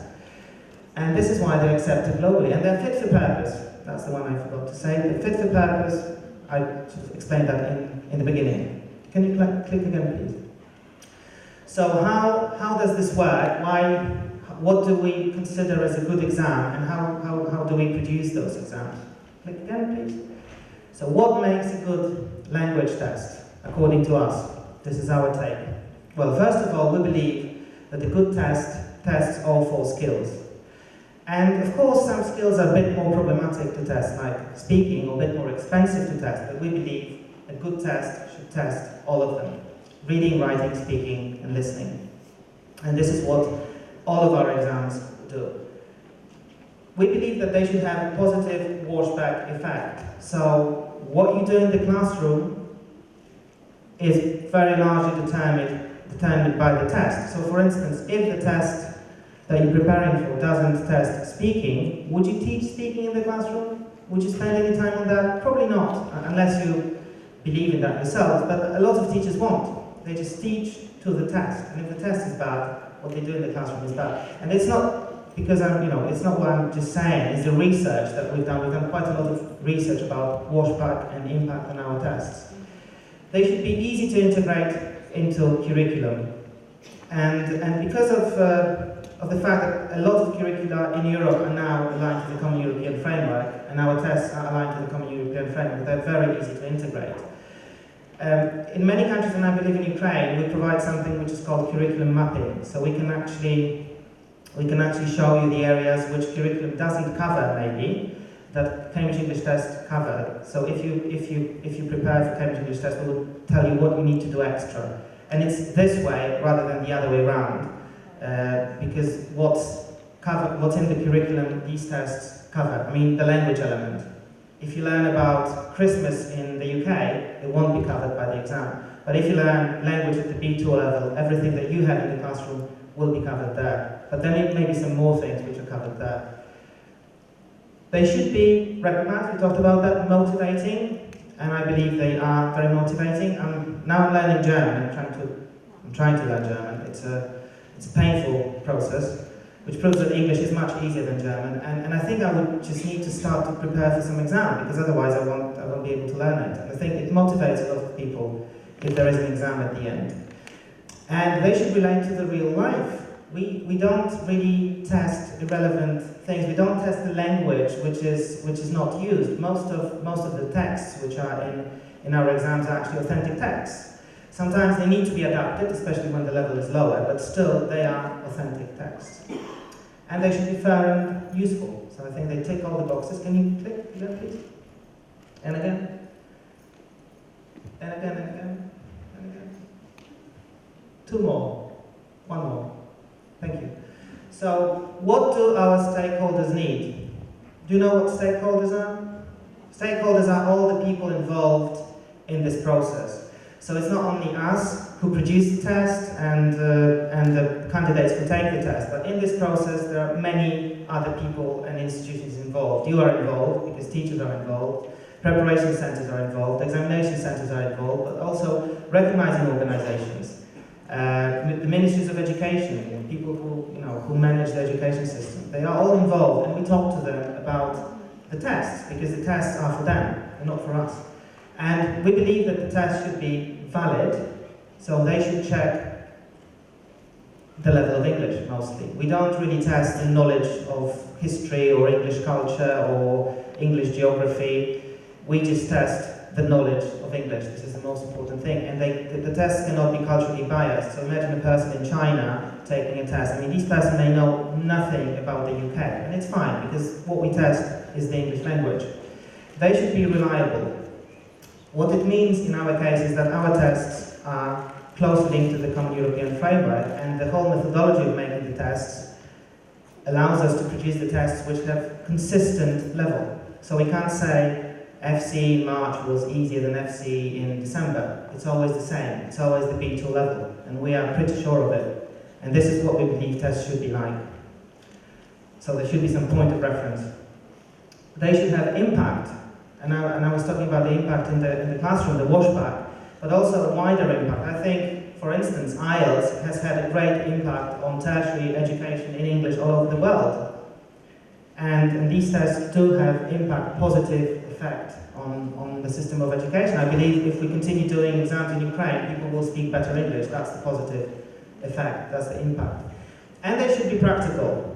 Maybe if our exams lasted for 12.5 hours, maybe we would test a bit more, maybe they would be more accurate. But would it be practical? I don't think so. Nobody wants to sit the test for 12.5 hours anymore. 4 hours we think is enough. And we managed to cut this time without sacrificing the quality of the tests over the last few years. And which is also important, there should be quality. And we've got quality management systems for, as I said, for different stages, from production to delivery, marking, and the results. Can you click, please? So, test usefulness. I've got a very interesting quote here. Any test or assessment procedure should perform a useful function within an educational and social context through having an appropriate balance of test qualities. Can you click again? And again and again. So, we're talking about the balance between these qualities. And the balance will be different for different kinds of tests. All these qualities will be there in our tests, but for instance, when we test young learners, for practical reasons, it's better not to have set dates. We can run them on demand because they are not high-stakes examinations. And maybe validity is more important here than the impact in terms of recognition. These tests are not done for recognition. It would be completely different for Cambridge English Advanced. So we need to balance these so that we get something which is useful and something that works. Can you click again, please? So this is how we develop an item for a test. This is how we do it. This is our methodology in a very simplistic form. When we want to create a test, first we've got specifications of the test. I'm not talking about developing the specifications for the test. I'm just talking about developing an item for a test. We already know what this item should be like, and we have a group of people whom we call item writers. And we call them item writers because they write items. And they are usually based in Cambridge or around Cambridge, not that, maybe London, but in the UK, for practical reasons. These people are English language teachers. A lot of these people are coursebook writers, in fact. Some of them write coursebooks for Cambridge. Some of them write coursebooks for other publishers. And they specialize in creating specific items. So we ask them to create an item, and the item goes into vetting and editing. We need to make sure that it looks okay. But we just don't rely on what we feel about the item, whether it looks okay or it doesn't look okay. We go to the next stage, which is called pre-testing. So we need to check empirically whether the item works or not. So the pre-testing is, are there any people who work in institutions that do pre-testing for us in Ukraine? There are some people at the back. Good. So basically, from the point of view of the institution, you can become a pre-test center, which means that once in a while, you will get a free test from Cambridge. And this will look more or less like one of our exams. It can cover several skills, it can just cover one skill. It's completely for free, and if you prepare students for Cambridge English exams, they will be asked to write the test on a specific date, and they will be asked to write two tests actually. There will be an ANCA test that will determine their Common European Framework level, and there will be the pre-test. And the pre-test will consist of different items. Some of the items in the pre-test will be the items that we want to pre-test. Some of the items in the pre-test will be just dummy items, just to fill the test. Then the test goes back to the UK, and we get our markers, who normally mark exams, to mark these pre-tests. And the benefit for you as a pre-test center and for your students is that they get feedback from Cambridge. So they've got papers which are, they don't get papers, but they get the indication of their level, and they get the feedback from the markers from Cambridge. What we get is a lot of statistical data. It's tons of data which is then analyzed, and then we can see whether the items work or not. We carry out about 200,000 pre-tests all over the world every year. So it's a lot of data. And we need to make sure that this data comes from various sources. So we can't have all the pre-tests done in Ukraine, for instance, so we may say no to some of you sometimes. But we need to have a good spread. And when we get the items back, we can do three things with them. We can revise them if we think they don't work completely well, and then they go back into another pre-test. We can reject them if they're complete rubbish, and if they're okay, they go into the materials bank, and they get different attributes. And so we don't really construct the whole test. We construct items that go into the bank, and when we want to construct the test, we pull items from the bank. And because it's quite a complicated process really, and because the items have different attributes, we have to, it's a scientific process really, but we have to make the test which is of a consistent level, and we use those attributes when we do that. It's done by computers and very, very clever people back in Cambridge. So this whole process actually takes from 18 months to 2 years just to create an item. Because first of all, pre-testing takes some time, and we also need to make sure that people who do the pre-test won't see those items in the live exam. And because we've offered quite a lot of dates now, we traditionally offered like FC in December, March and June, but now we offer FC every month, or sometimes twice a month, and there's quite a lot of computer-based tests. So we produce these items like mad, like crazy. Can you click again, please? And these are the people who are involved in creating an exam. And I think it's about 200 people who contribute to the creation of the exam, excluding the pre-test centers and pre-test candidates. So quite a lot of these people are our employees, like assessment group managers, assessment administrators, operations administrators, validation officers, clerk and markers. They all sit in our office in Cambridge. There's quite a lot of people who freelance for us, and that would be item writers, for instance, or examiners. But of course, other stakeholders take part in this process as well. So that would be pre-test centers, pre-test candidates, and examiners. Can you click again? So this is our quality sort of process for creating the test. We also have the quality process for actually training of markers and speaking examiners. So this is a system of cascading training. This is what we do in Ukraine as well. Are there any speaking examiners that work for Cambridge? One. Okay. Two. All right. So you will be familiar with this system. We have a cycle which consists of recruitment, induction, training, monitoring, coordination, and evaluation. And this is a repeated cycle. We just don't train our speaking examiners and say it's fine, you can examine until you die or drop out or whatever. No, actually you have to undergo this cycle every year. Every year you have to do coordination sessions, and you are evaluated and you are observed by other people. And we do this to different layers of this system. So we make sure that professional speaking, PSL is professional speaking leader, I think. Yeah? They are responsible for countries or regions. Actually the PSL for Ukraine lives in the Czech Republic, in the beautiful town of Olomouc in the Czech Republic, and his name is Sаймон. And Sаймon makes sure that all of our team leaders in Ukraine are trained, and I think we've got 3 in Ukraine. And these 3 team leaders in turn, they basically do the same to the speaking examiners. They undergo the same system. And Sаймon back in the Czech Republic, he also has to be trained and retrained and monitored and evaluated and so on. So this is how we make sure that people who do our exams, speaking examiners in China and in Ukraine and in the UK and in France, they would give exactly the same score for the same kind of performance. And we also have computer systems for that. They watch a lot of videos and they sort of calibrate their marking. Can you click again, please? Another bit which is connected with quality is security. Security is very important. Imagine these exams are recognized by immigration authorities, and they're very, very strict about the procedures, about the security. Right from the start, secure production of test materials. We've got a huge plant outside Cambridge.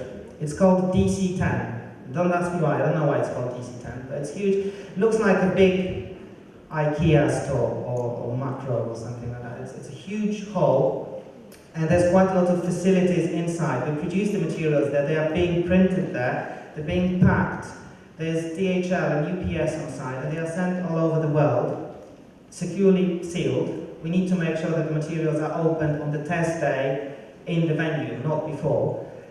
And also this facility collects the papers, and they've got huge scanners that are really quick, and they scan a lot of stuff, because even writing is not assessed on paper. Everything is scanned, everything is done on a computer.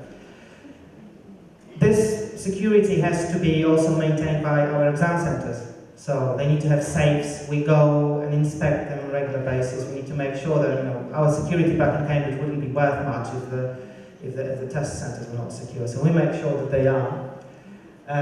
We have something which is called test day photos. We take those photos because everything goes, all the information about candidates and the results and the exams goes into online results verification service. So if a candidate comes for an exam, we would check their ID before every part of the exam. We even do that to the people that we know, because we have to. And then we would take a photo of that person, if that person is not under 16. We don't photograph children, basically, but adults and all the teenagers we do. And then, if they want to use the certificate, of course we print very nice certificates with holograms and everything, and they're quite well protected, but sometimes they're not even, the paper is not even used. So if you want to apply for a student visa to Australia, they won't ask you for the paper certificate. They will ask you for 2 numbers, the numbers that we provide to candidates. One of them is candidate number, the other one is a secret number, and the candidates give numbers to them. They log on to the online test verification service, and they can look up a candidate. They can see the photo, they can see where the exam was taken, when it was taken, they can see the results, of course. And Australians don't even look at the paper test, but other people can actually compare whether this is there's a match. So it's quite a watertight system. Other things which contribute to the quality is centralized marking. Everything is marked in the UK except IELTS. IELTS is always marked locally, but other papers are marked in the UK. And we also do statistical analysis before we release results. For 2 reasons. First of all, we check whether people haven't cheated. So basically, if there's an exam, we normally will require a plan of the room, and we compare different papers, and we can see whether people maybe they copied from themselves or not. So we check for things like that, but we also check for any glitches in the system. So if we see if there's any big irregularities in some items, so for instance, there's an item and everybody is doing really poorly in that item all over the world, we would basically rethink the results, and we will see whether the item maybe didn't work. Can you click again, please? Okay. I mentioned the results, so at the end I'm going to talk about the way we present results. You remember when I talked about proficiency, it was pass-fail. it's a bit more sophisticated now, and it's become even more sophisticated. Maybe sophisticated is not the right word. It's not very complicated. It just provides you with more information about your candidates, your students. And we call this new development Cambridge English Scale. We introduced Cambridge English Scale for first, advanced and proficiency last year, and this year we introduced it for key and preliminary, which are exams which are quite popular in Ukraine. So I thought it would be useful to say a few words about the Cambridge English Scale. Can you click again, please? And again. So this is the evolution of our results reporting. Back in 1913, pass, fail grades, very high level, either you knew English or you didn't. Then it fortunately changed we introduced grade. This is something which is not on this graph, but we introduced grades. So you can get A, B, or C, for instance, when you take first certificate, and we still have those grades. In 2001, we introduced Common European Framework levels, because this is when the Common European Framework was being introduced around that time. So our certificate started showing the Common European Framework level. In 2004, we introduced component profiles. I will show in a minute what it looked like. But basically, the aim of this was to provide some feedback to candidates, how they did in different parts of the exams or in different skills. In 2008, we introduced standardized scores. A standardized score was a score of 100. A lot of people like to say that it's 100%, but our assessment experts from Cambridge said, no, we can't say it's 100%, it's 100 points. So we would say, for instance, if you have 60 points, you pass, you get a certificate. But with the introduction of Cambridge English Scale, we're actually doing away with standardized scores. In 2009, we introduced enhanced certification, which basically means that if you take an exam, and even if you fail the exam, but you get enough points, in this old system you would get, I think, 42 points, we could safely assume that you are actually one level below, because you presented the performance of someone who is one level below. So for instance, if you had taken FCE and failed, but still managed to get 45 points, for instance, we could safely assume you are at the B1 level, and we would issue a certificate that would say Cambridge English B1 certificate. It wouldn't be first certificate, because you can't get it if you failed. It couldn't be a preliminary certificate, because if you want to get one, you need to sit that test. But we would give you a B1 certificate, which I think was important for some people, especially for younger students. They still, we wanted to be positive. We wanted to show what people know rather than tell them what they don't know. And it also works sort of upwards. So if someone, for instance, a first certificate, if someone gets an A, the actual CFR level on the certificate will say C1. And it comes out as a result of research. It's just not good marketing. I think it is good marketing, actually, but it is not only that. And some institutions like UCAS, for instance, they recognize that. So if you have CAE grade A, your certificate will say C2 level. And actually, you will get some extra point from UCAS when you apply for a place at the British University. And in 2015, we introduced Cambridge English Scale. Cambridge English Scale is a numerical scale that goes across different Common European Framework levels. So it's one scale for all the levels and all of the exams. I will show you that in a second. Can you click again, please? This is our old results format and our old certificate. Not sure whether you can see all of it, but basically on the left-hand side you can see that the certificate said what the grade it was, grade A in this case, advanced, level C2. On the right-hand side is a statement of results. So this is what candidates get before they get a nicely printed certificate. We aim to issue this as quickly as possible, and this is their result. And this graph in the middle is the candidate profile. So in this case, this candidate was exceptional in reading, borderline in writing, exceptional in the use of English and listening, and good in speaking. But we want to provide more information, we want to be more accurate, and that's why we introduced Cambridge English Scale. Can you click again, please? So once again, this is our, so to say, old system. There's no scale on it yet. As you can see, there's little blocks that go up and down. They represent enhanced certification. So you can go one level down and one level up. Can you click again, please? This is the Cambridge English scale. So as you can see, back, click it back, please. Yeah. As you can see, it starts at 80 at the A1 level. It doesn't start at 0 because there may be something beneath that actually. And it goes up to 230. And what it does really, it provides more accurate information about the level. Common European framework levels are quite broad. And even though our grades were sort of within those levels, you can still go more granular, you can provide more specific information. So the scale is to, not to replace Common European Framework, it's to complement the Common European Framework. Can you click again, please? So this is the example how this works for Cambridge English First. Click again, please. This is the B2 level. If you get grade C or B, you are at the B2 level. And the B2 level starts at 160 points on the scale and goes up to 180 points in the scale. Again. And this is the C1 level that starts at 180, goes to 200 points on the scale. Again. This is advanced. Again. This is proficiency. So this is what they look like on the scale. Is that clear? Okay. Again.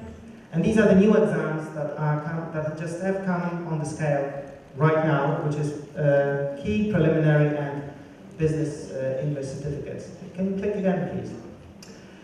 Because we produce IELTS, we are also able to map IELTS on that scale. IELTS won't report on that scale, but we, as you know, because we made this exam, we've done also research how this compares to the scale, and it helps us with recognition and comparing results across different exams. Can you click again, please?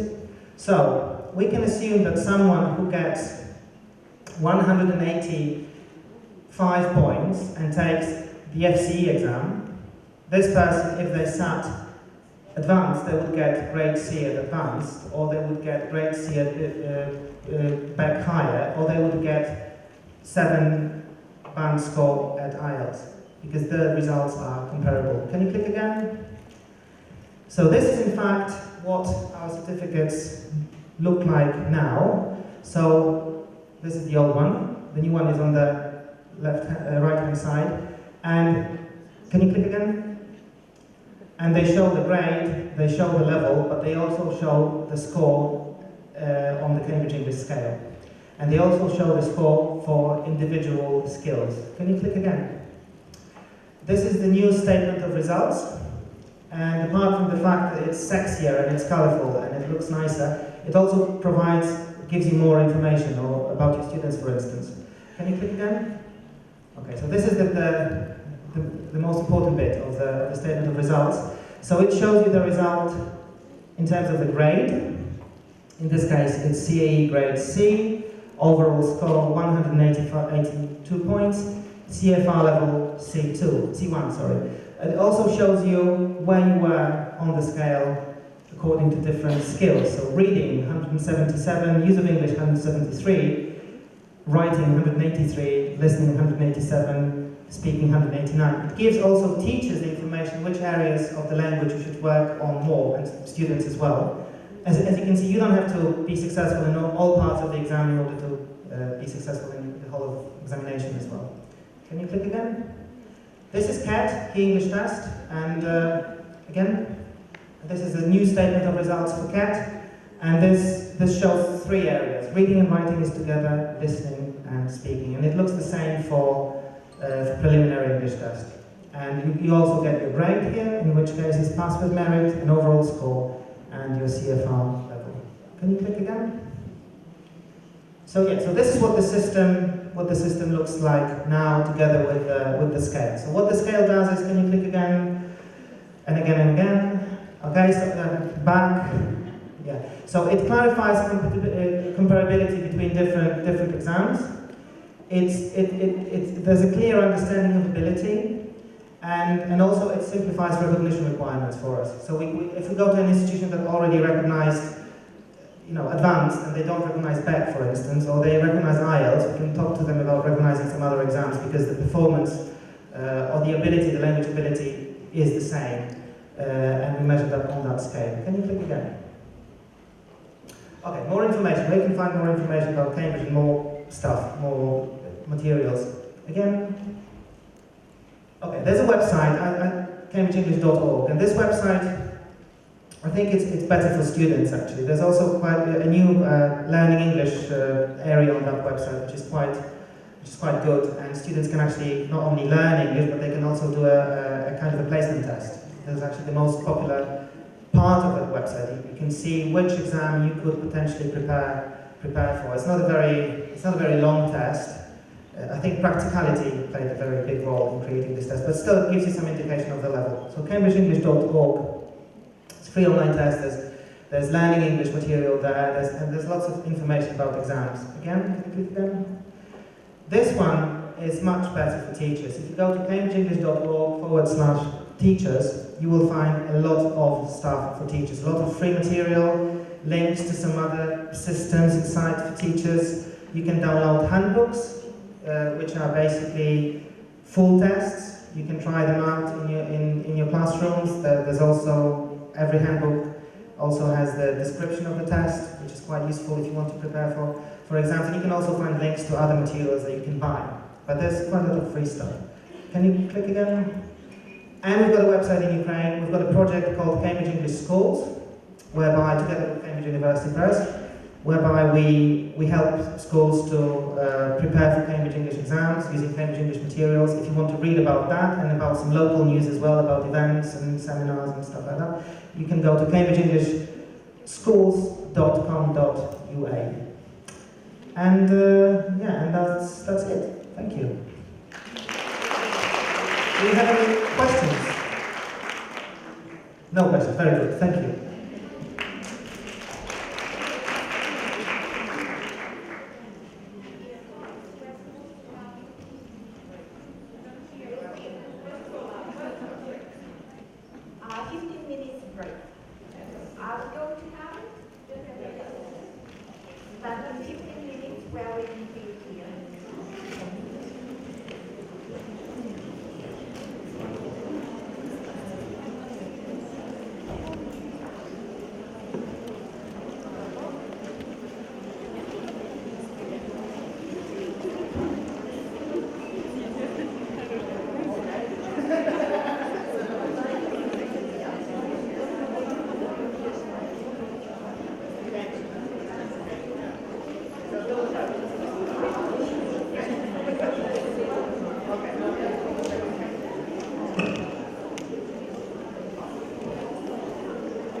На 5-й этаж надо подняться. На 5-й и...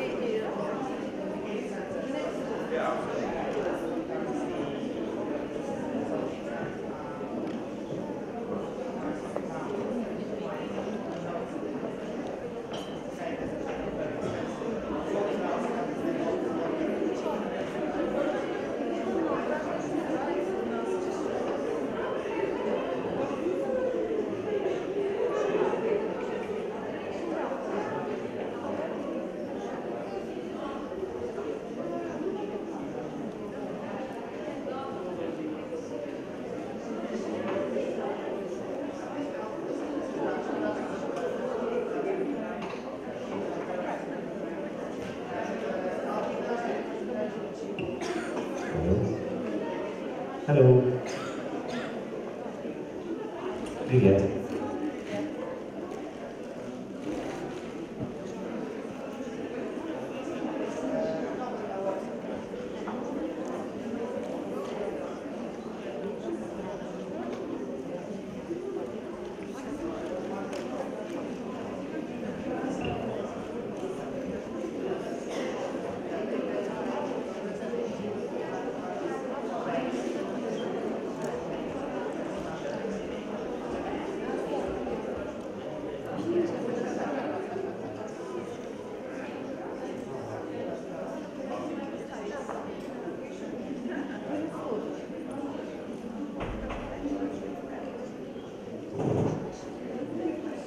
Smile.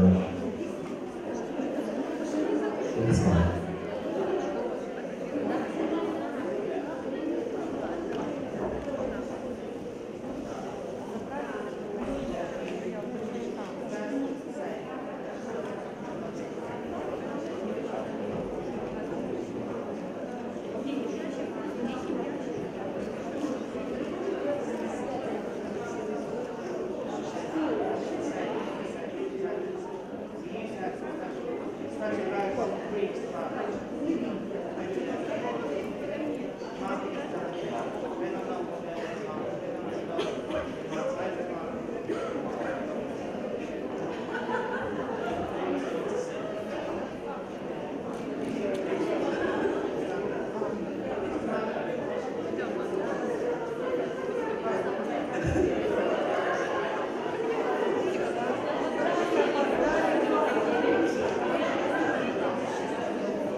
translator hasn't turned up. I need to find someone who can translate it into 7 different languages. Well, I could do that. Yeah.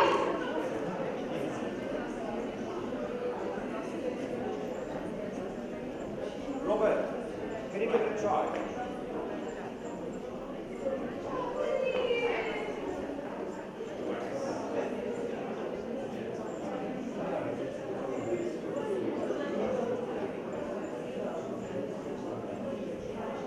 Працюємо.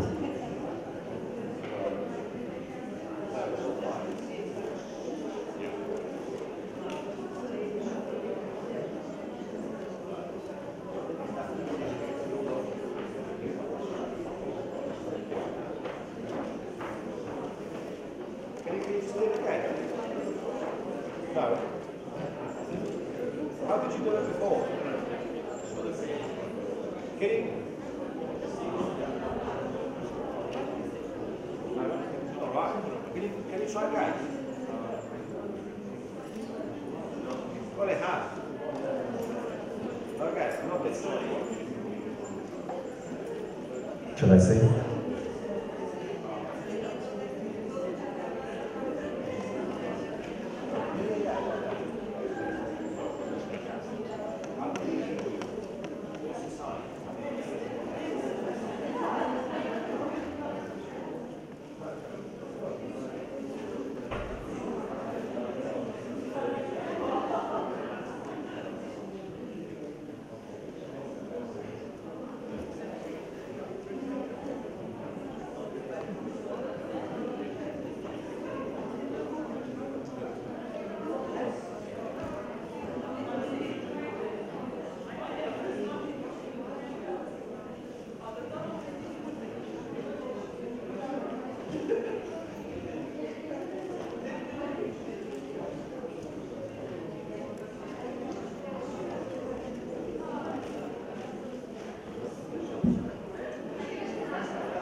Coffee break.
Look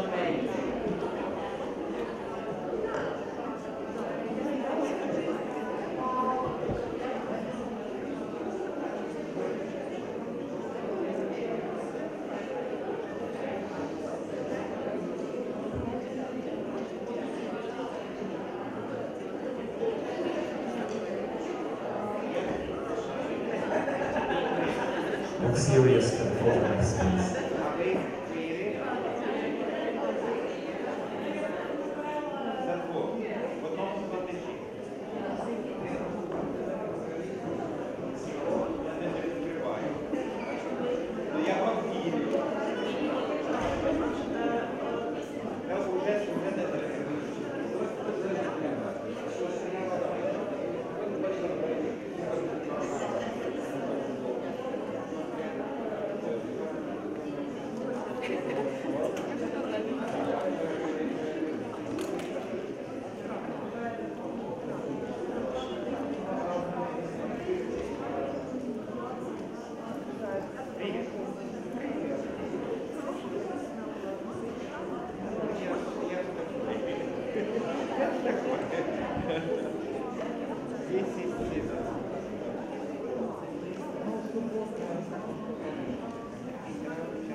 Dear colleagues, I need your attention. We would like to go on. Please take your seats.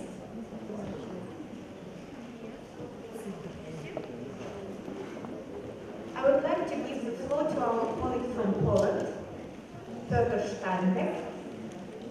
Welcome him.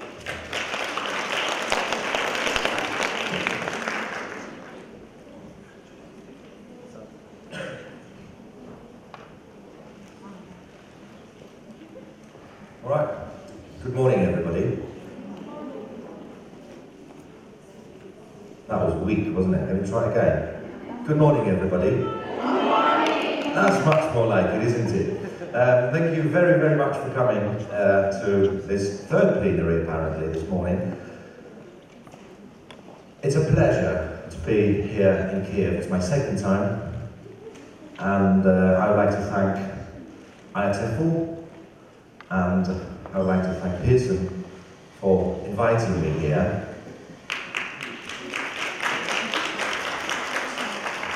And if I were you, I wouldn't give the applause now, I would just wait with it until I finish and see if it's worth it. In this presentation, I'm going to talk about digital literacy.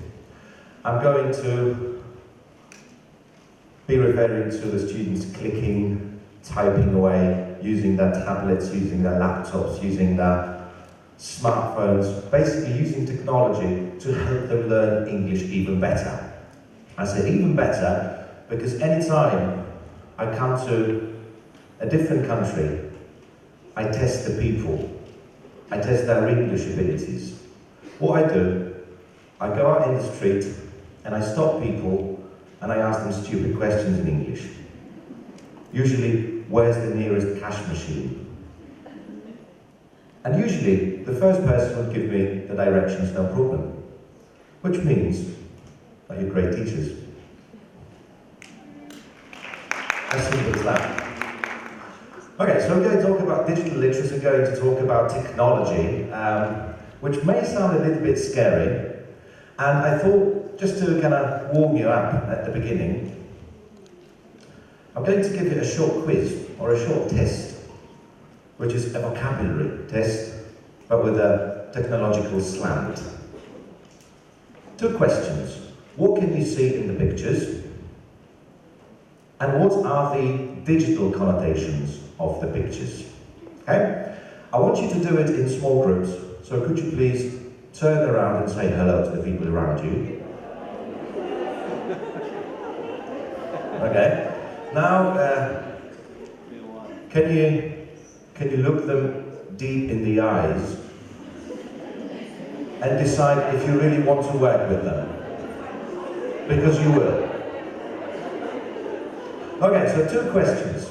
What can you see in the pictures, and the second one, the digital connotations? Here are your pictures.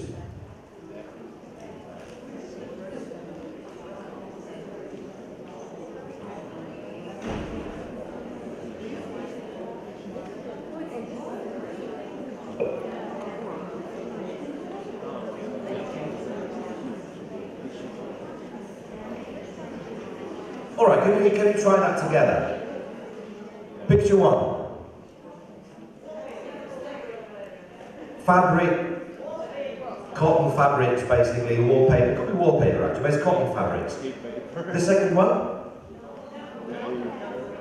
It's just a pad of writing paper, yeah? You can call it a note, but it's a pad of writing paper. And the third one? A happy child.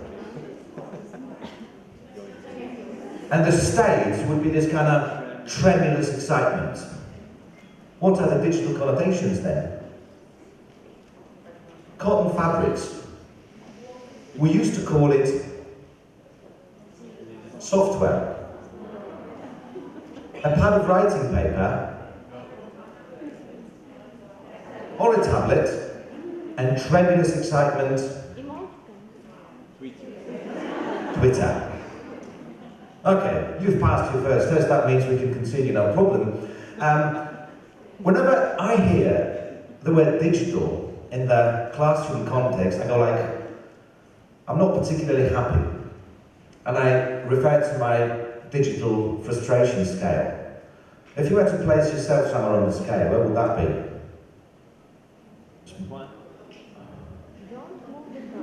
No. It wasn't the right one. I'd be somewhere here. Somewhere in the middle. Not too happy, but realising that we have to do it. Because that's students' context, that's students' lives. They live by technology these days. And bringing technology into the classroom means that we're creating a more natural context for learning for them. And, as a result, we're facilitating the learning process. So, the good news is that the learning might speed up, and the bad news is that your students will be better than you. And we have to live with it. We are digital immigrants. They are digital natives. And I'm going to talk about digital literacy. I'm going to talk about using technology within the framework of 21st century skills or 21st century learning. So I'm going to kind of place it in this paradigm, place it in the model, and see what we can make out of it, see how we can use that in the classroom. So in the second part of the presentation, I'm going to show you some ideas that you could use with your students, or some tools that you could use with your students, or that your students could use while studying on their own. So one of the best accounts of the 21st century model is Trilling and Fadell from 2009, 21st Century Skills, Learning for Life in Our Times. I've chosen a quote for you, which I think is a dangerous one. To be productive contributors to society in our 21st century, you need to be able to quickly learn the core content of a field of knowledge, while also mastering a broad portfolio of essentials in learning, innovation, technology, and career skills needed for work and life. And I find it dangerous for two reasons. Reason number one is the fragment in red. To quickly learn the core content, think of learning English. Just learn present perfect and then do some more important things, like your future career and your life, as if it was ever possible. Jane Willis once said that students will not necessarily learn what we teach them when we teach them, which means that quickly learning of the content of a particular subject, i.e. English, is not that easy, and it's not predictable either. Also, if you look at different models of language acquisition, second language acquisition, in other words, how the learners assimilate the material, there's lots of different models, and as a matter of fact, nobody knows how the students are learning things. How come that they have acquired a particular portion of the material? And I'm sure that you've been through it yourselves. I'm pretty sure that you've noticed that you, for example, teach your students keep using present perfect, let's say first conditional, and some students will learn it during the first lesson, whereas some other learners will need some time, but nobody knows how much time they need. And suddenly, there's this click, and they understand what's going on. So, in fact, nobody knows how students acquire language, how students assimilate knowledge, but definitely it's not something that's quick, it's not something that's easy. We know it's a painful process. We know it's a painful process for the students, but also for the teachers. I see you taking pictures. I should have told you that at the beginning. I'm going to PDF the presentation, and I'm going to leave it with Marina, and if you want it, just contact her, and she will send it to you. It's going to be very light, you know, PDFs, they're nothing really, and you'll have all the slides and the links to the clips that I've got for you here.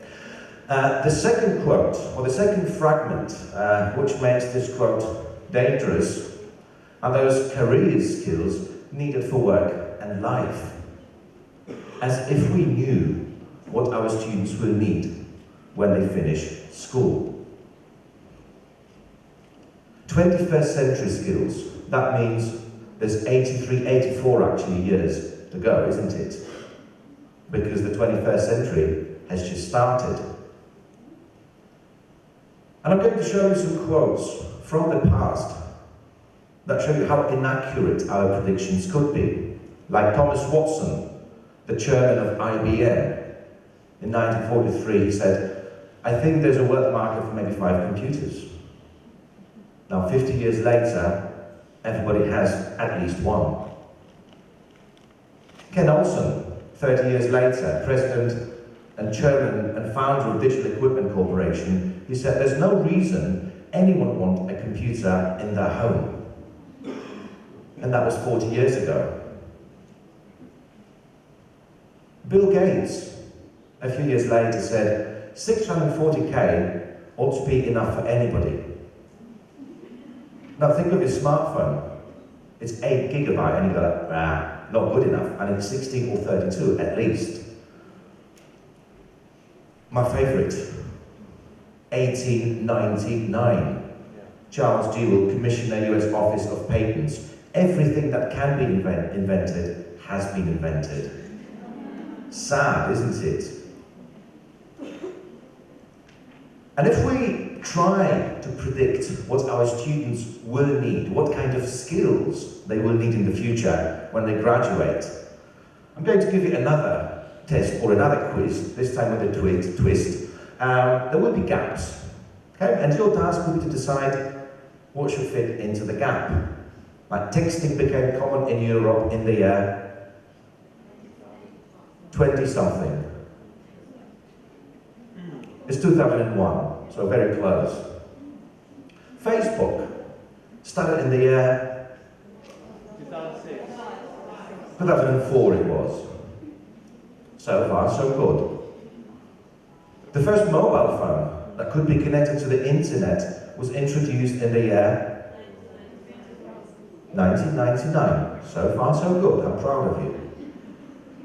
In 2030, people will use Gap in the same way they are using Facebook now. Sounds. Stones. Probably. Yeah, looking at what Putin's doing, that could be accurate. But do we know the answer to it? We've got no idea. Well, why would we? I mean, we've got no idea, basically. And the last one, children starting school this year will graduate in 2030. And we have no idea what 2030 will look like. So how can we ever possibly think of preparing them for the future? Career, life, whatever. We don't know. So the bottom line is that we should stick to what we're doing our bit properly, teaching them English so they are ready at least to use it when they finish school. And if we look at the framework for the 21st century model, see this nice rainbow. We've got life and career skills, we've got learning and innovation skills, we've got information, media and technology skills, and in the middle, core subjects and 21st century themes.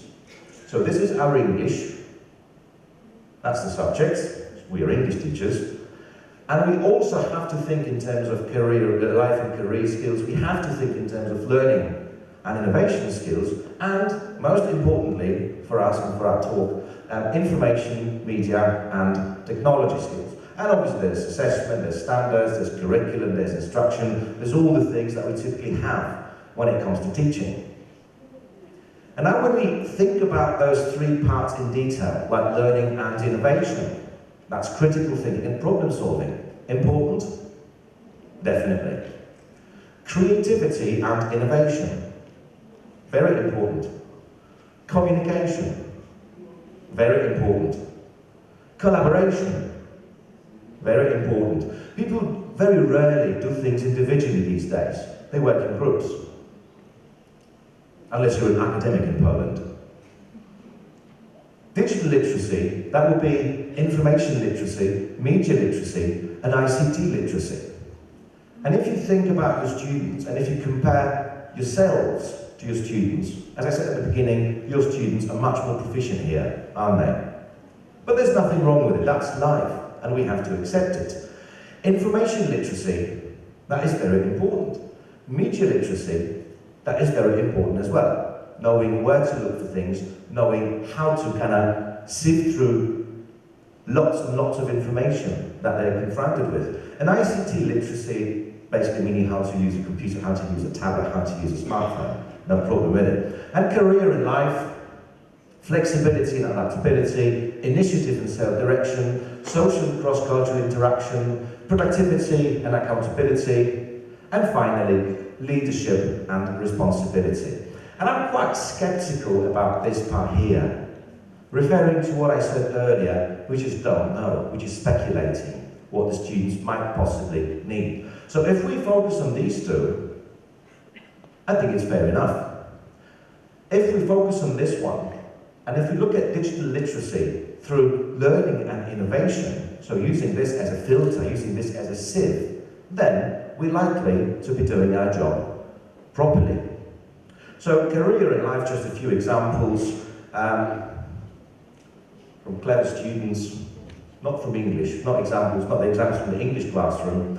We've got graph of overall mass versus time, and the task for the students is explain the shape of the graph. And this is what one of the students wrote. It's curvy with a higher bit at the end and a rather aesthetically pleasing slope downwards towards a pretty flat straight bit. The actual graph itself consists of two straight lines meeting in the lower left-hand corner of the graph and moving away at a 90-degree angle. Each line has an arrow head on the end. Isn't that beautiful? It's very poetic. I think the student is absolutely clever. Maybe not the best at maths, but he or she will definitely be successful in the future, you can tell.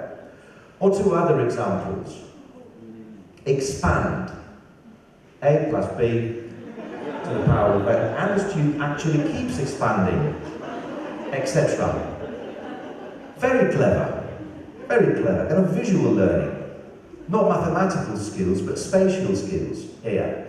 Again, this student would be successful in life, for sure. Or my favourite, find X. Here it is, you idiot. Isn't that clever? I mean, that is career in life. You can tell from these answers that these people are extremely creative, that they are not using linear thinking, but kind of lateral thinking, and they will be politicians, probably. If you like TED Talks, you're probably familiar with Ken Robinson, Sir Ken Robinson.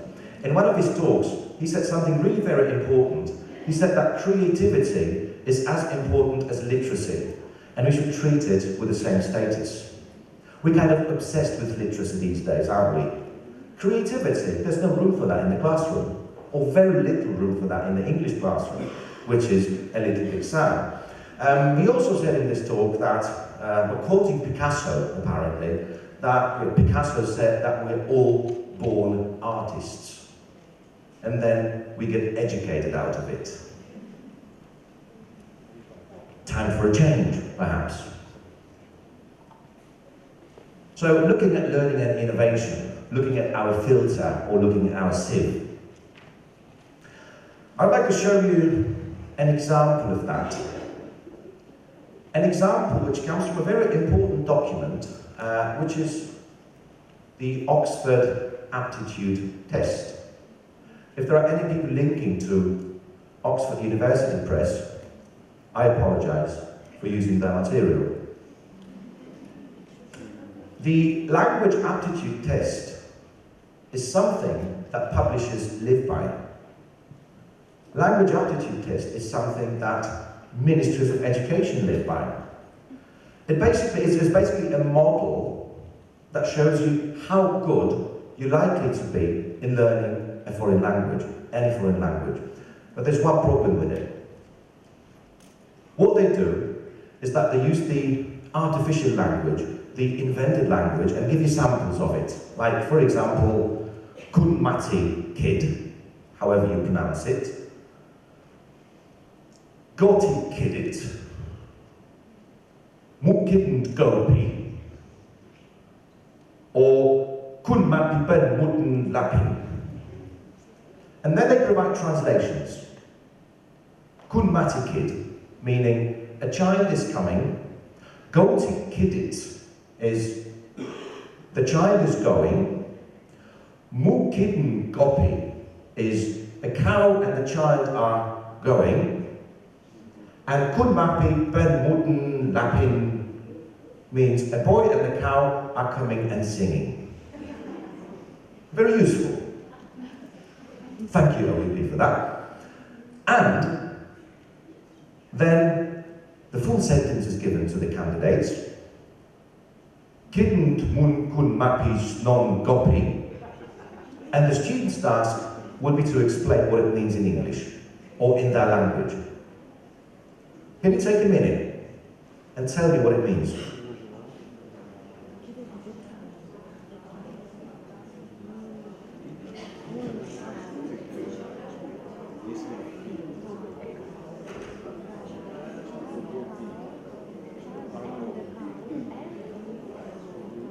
Anyone?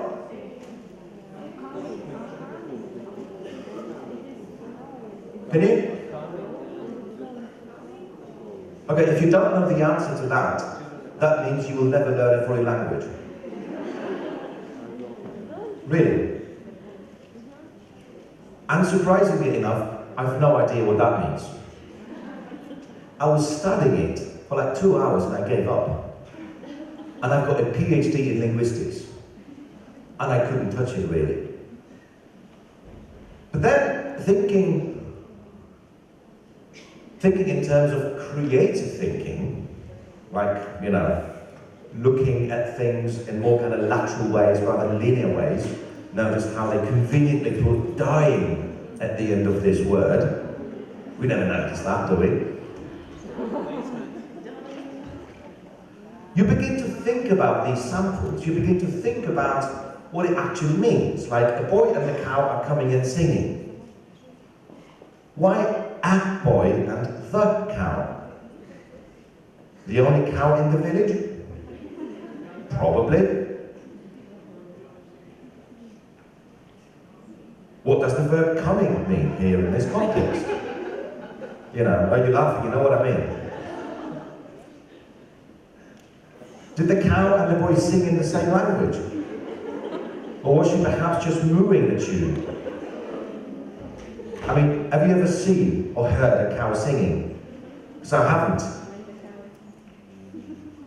How to make cows sing in the first place? How to teach a cow how to sing? You know, lots and lots of questions. Something very much in line with what Olena was talking about yesterday in her brilliant talk on creative thinking. Lots and lots of questions. But it turns out to be completely irrelevant. Because when we think about what kind of aptitude is being tested, it's just abstract and logical thinking, your academic skills rather than your language abilities. Just structural associations, grammar in the very center of attention. Your cognitive ability or academic ability, your academic performance, because the sentence or the sentences or the samples are completely useless, they're utterly useless. What kind of learner is neglected? Or in other words, who would never ever possibly learn English as a foreign language? I'd say an average learner wouldn't stand a chance. Because you've got to be an eminent academic to figure out what the test wants you to do. A communicative learner, you want to talk, you want to interact with people, you've no chance. You will never learn English. The right brain learner, the kind of non-linear thinker, no chance. Sorry, mate. The down-to-earth learner, I just want to learn English to speak. No chance. You've got to learn how to study those sentences. And which 21st century skills are promoted in this model? Well, none. Absolutely none. It's like going back to the Aristotle time, the classical method of teaching. If you're not able to study the language, then forget it. And as I was saying earlier, it's dangerous because ministries of education, they live by that. This aptitude test is still very powerful, very strong, and that's sad, isn't it? Also, when we think about communication and collaboration, when we think of promoting that in the classroom, the question is whether we are really getting the students to talk, whether we're really getting the students to communicate. And I say it really rarely happens, because the classroom discourse is completely different from the real one, from the natural discourse. I'll give you a sample from the real lesson that I observed some time ago. I was in Poland. The lesson was recorded and it was transcribed, and I'll just show you a sample of it, when the teacher was teaching some vocabulary to the learners. And this is how she started.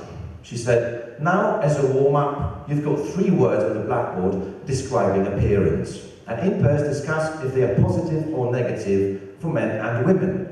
And then join another pair and compare. And then she's trying to elicit this from the students. And the first student says, hair is for women, I don't know. And then the Polish phrase comes, so what are we supposed to say? And the teacher says, your opinion. Ah, opinion. So hair, long hair is good for women and for men. Adds another learner. Yeah. It doesn't make sense, says another student. Miss, what are we supposed to say? You know, it never happens in real life that you ask your friend, so what should I say now? It's my turn, what do I say next, yeah? It never happens. And the teacher is trying to be helpful. She says, for example, a man having long hair, is it positive or negative? I mean, it's getting more and more ridiculous. And then one is Bartek, you know, another bloke in the classroom. Bartek has long hair, and it's not so bad, really.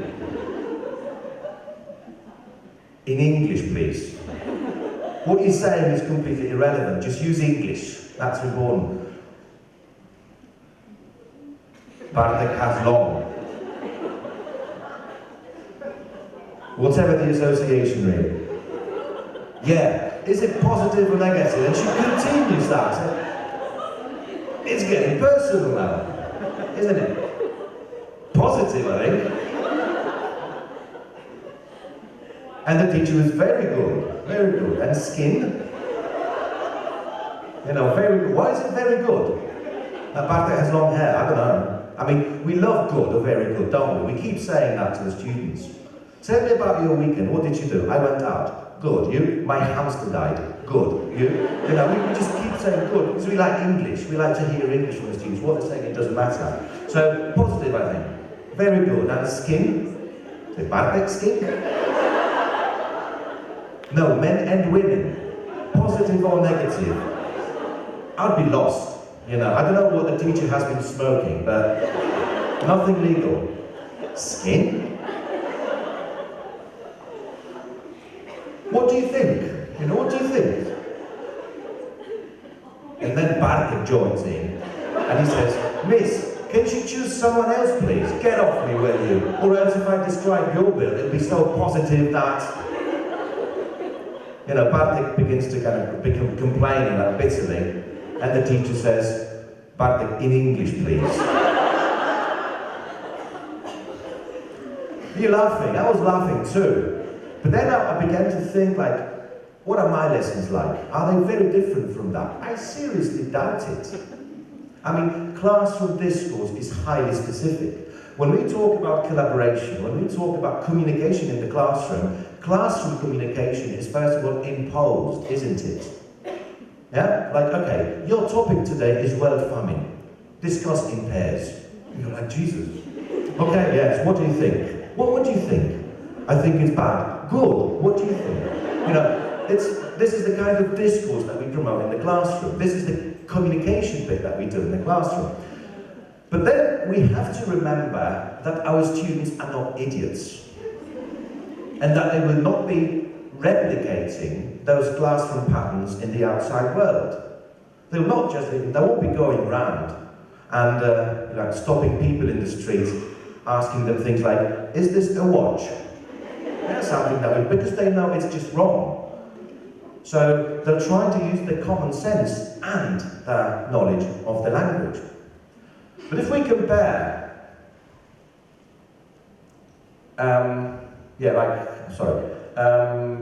you know, those two kinds of discourse are different. That's what we very often do. And usually, the foreign language thing is a problem for the students to express what they want to express because they're not competent yet, not enough compared to their first language. And usually, when we think about how we really speak, whatever your first language, then usually we start with some greetings and some niceties. Then there's some completely meaningless exchanges. And then there's kind of unstructured nitty-gritty, as they call it. So you're jumping from subject to subject. There's never a topic, like, you know, the world famine or anything like that. And if we look at the real language, the real discourse, you know, native speakers speaking in a pub, for example, like 3 friends, John, Steve and David, they meet in the pub. John arrives a bit late. Steve and David have already had a few sips from the pints, you know, so they're enjoying themselves. And John starts the conversation. Hi guys, how's it going? Steve says, fine. David says, I'm good. And then John says, right, so today we're going to talk about pollution, okay? David, do you think cars should be banned from city centres? And David said, yeah. Why? You know, we're not happy with that, are we? It's not good enough. There'll be less pollution. It will be so much nicer. Good. Steve, what do you think? And Steve says, I agree with David. You know, it's a typical kind of strategy, isn't it? Why? With less cars? You mean fewer? I'm sorry, yeah, with fewer cars it will be blah, blah, blah. I mean, this looks ridiculous in the pub, doesn't it? But this is what we do in the classroom. And nobody's laughing. And everybody complies. No problems with it at all. So, obviously, the question is how to incorporate this naturalness in the classroom, irrespective of the course that you use, irrespective of the supplementary materials that you use, perhaps developing digital literacy or using technology with the students might bridge this gap.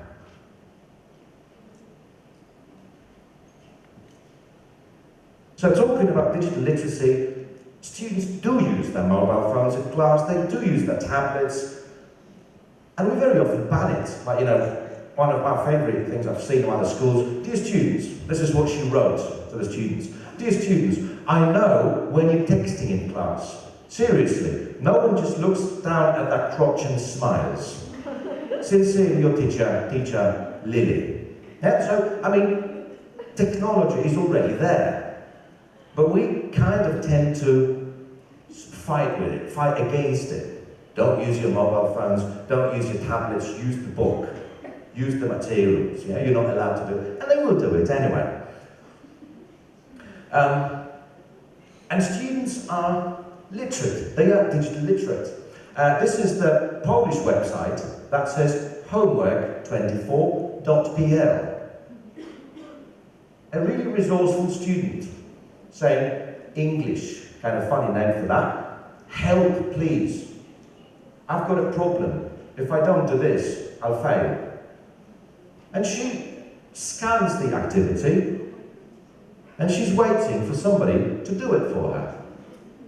And that person, who will have done it for her, will get some kind of bonus points on this website, the home of 24PL, right? So students, they know very well how to go about technology in the classroom. Why not bring it into the classroom? Why not invite it into the classroom and use it? And I'd like to show you some examples now of some teachers actually using it. The model, it's a nice name for it, it's called Flipped Classroom. Flipped Classroom, very simple idea. Basically, whatever you do, before you do it, you ask your students to Google it.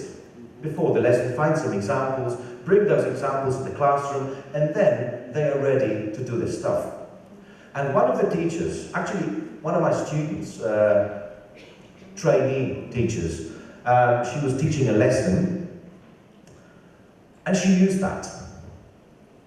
In the lesson, she did something from the book called Movie Mistakes, that's from Challenges. And just to give you a flavour of what it is, that's what the text is like. Although at Czech films, many goofs or silly mistakes get past the editors. Sometimes they are factual, like an airplane on screen before it was invented. Sometimes they are continuity mistakes, like an empty glass is suddenly full in the same scene. Here are top film goofs. Gladiator is set in ancient times. Fast forward your DVD to the part when Russell Crowe is walking home. You can see a modern tractor's tracks in the field. And you can, because I've checked. Or Titanic is about the famous ship that hit an iceberg and sank in 1912. However, you can see a passenger getting into a lifeboat and he's wearing a digital watch, not on the market until the 1970s. Although Peter Jackson, director of The Lord of the Rings, paid incredible attention to detail when he adapted the book for the cinema, you still come across mistakes. For example, in The Two Towers, although Gimli is a dwarf, he sometimes appears as tall as Aragorn's shoulders. Strange things happen in King Kong. During the fight between the giant gorilla and the dinosaurs, Anne Darrow is thrown into some water, but when she gets out, her hair is dry. And when the character goes to the island, he's unshaven. However, when she gets back to the ship, his face is smooth. Did he ever shave on School Island? In Spielberg's Jurassic Park, a scientist finds a dead mosquito. This insect apparently sucked the blood of a dinosaur millions of years ago, so the scientists can find out the dinosaur's DNA. There's just one thing wrong. The mosquito has got big antennae, so it's clearly a male. However, only female mosquitoes suck blood. Luckily for the producers, most of the audiences did not know this fact. And so on and so forth. Yeah? What she did was that she asked the students, first of all she explained what movie mistakes are, goofs, whatever you call them, and then she asked the students to actually Google that and to find some nice examples and to bring them, either the pictures or the descriptions, and talk about them. Students did, and then they did the text together. And suddenly, the text was meaningful to them. It was meaningful because it was already part of their experience. So they were not reading something that's out of this planet, but they were reading something they had done some work on before, using that flipped classroom model. And here are a few samples of what the students had brought. Like, Harry Potter, you could see a cameraman. Gladiator again. The chariot, and you can see the gas tank here, just to make sure it goes faster. Troy. Spot this. Looney, there. Well, my favourites, the Pirates of the Caribbean. Johnny Depp wearing a nice Adidas bandana in the 18th century. So imagine the workload. The students had to really look for things, find the things that they knew, find the things that were interesting and relevant, then bring them, talk about them, and then the teacher said, okay, so now open your book to page 74 or something, and let's read the text together. And they read, movie mistakes, film groups, I know about it because I've just Googled that, and I've brought some nice pictures of Brad Pitt here. So, suddenly, it has become meaningful to them. And as you can see, it's not really rocket science, is it? It's not us having to struggle with technology, it's the students doing the work. And you just using that to make sure that our more kind of traditional lesson goes smoothly. Also, when it comes to developing digital literacy, there's this great book by Andrew Keane, The Calls of the Amateur, and he said that today's media is shattering the world into a billion personalised truths, each seemingly equally valid and worthwhile. So, another thing that will be important and relevant while talking about developing digital literacy in the students is to teach them to be selective, to teach them to think, not just to focus on the first hit from Google, because that does not have to be relevant, it does not have to answer the question. Or another one from Tara Brabazon in the book The University of Google. She wrote the following: we need to teach our students the interpretative skills first before we teach them the technological skills. Students must be trained to be dynamic and critical thinkers rather than drifting to the first site returned by Google. So, using technology, but not like, using the whiteboard or using whatever, but teaching them how to actually use the internet, how to intelligently use the material, the biggest possible material you can think about, that is Google. And when we think about critical thinking in the ELT materials in the course books, perhaps I shouldn't be saying that because Pearson has paid for my stay here, but there's very little of it in the course book, isn't there? I mean, you have to look after it, you have to make sure which parts of the course book can actually be adapted or lend themselves to developing digital literacy. There are, however, some digitally oriented critical thinking sections, as I call them. And quite recently, there's been talk about, tell them I'll finish in a moment, the website, the American website called Voki.com. And I was kind of thrilled to test it myself.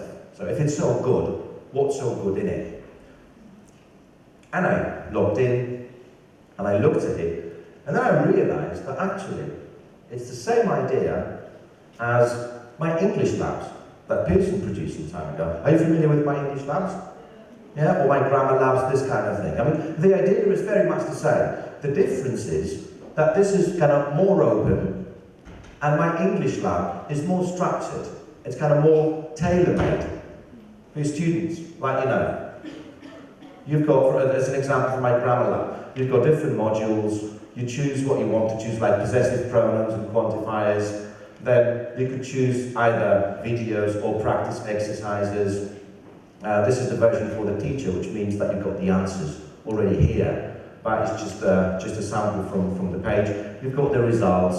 You can see what your students have done or what they haven't done. So basically, it's using a course book, using a grammar book, but in a kind of modern way, in a digital way, with you having access to it, with you controlling what's going on. So not as open as Voki, but I think it's good it's not as open as Voki, because you know what your students are learning, and you know how well they've been doing. And there's some nice sections that explain certain bits, like... Do you know the difference between these two pronouns? Themselves and each other. These two are looking at each other. The man is looking at the baby, and the baby is looking at the man. These two are looking at themselves in a mirror. Themselves is a reflexive pronoun. We use reflexive pronouns when the object is the same person or people as the subject. Here, they and themselves are the same people. If the subject and object are different, we use an object pronoun. For example, we're looking at them. Here are the object pronouns and the reflexive pronouns. Me, myself. You, yourself. And so on and so forth. I was like, pronouns, object, subject, what is that? If you don't know, just watch it again and again and again until you get it. You have it in your laptop, you have it in your tablet or in your smartphones, and you can go back to it anytime you want. If you're more kind of left brain oriented as a student, then the explanation will be fine. If you're more kind of right brain orientated as a student, then the pictures and the examples will do the job. But the idea is that we're using something in a way traditional, like a course book, but in a modern package. Because our students are not really using the course book, they're using something more than the course book, something digital. And if we look at what Rebecca Roxford was saying about good learners, they find their own way. So they learn how to learn. They learn how to be successful. And if you can devote your time, you know how much time to a particular activity or a particular section, you decide how much time you need for that. You find your own way. That good learners experiment with language, you know, trying things out. Again, comparing a course book with my English labs or my grammar labs, you're allowed to make mistakes. You can use it as a teacher, you can set the feature that the student can do it either once or as many times as they wish. They learn to live with uncertainty. They make errors work for them, so they're not afraid of making mistakes. And they learn to make intelligent guesses. It's all because of the timing thing, it's all because of the access, it's all because technology actually helps them to do so. However, if we look at this more kind of traditional way of teaching, you know, that kind of, what do you think of long hair kind of thing, you know. They follow the teacher's way. They don't experiment with language, they duplicate it. They kind of copy or mimic what they see or what they hear. They don't learn to live with uncertainty. They're waiting to be spoon-fed by the teacher. They don't make errors to work for them because they are penalized for errors. You've made a mistake, that means you're wrong. You've not studied hard enough. And they don't learn to make intelligent guesses, they are given the answers because they've got the key. Again, using technology might potentially solve these problems and turn these into those. And then the question is, you know, how to go about it, how to incorporate technology in the language classroom.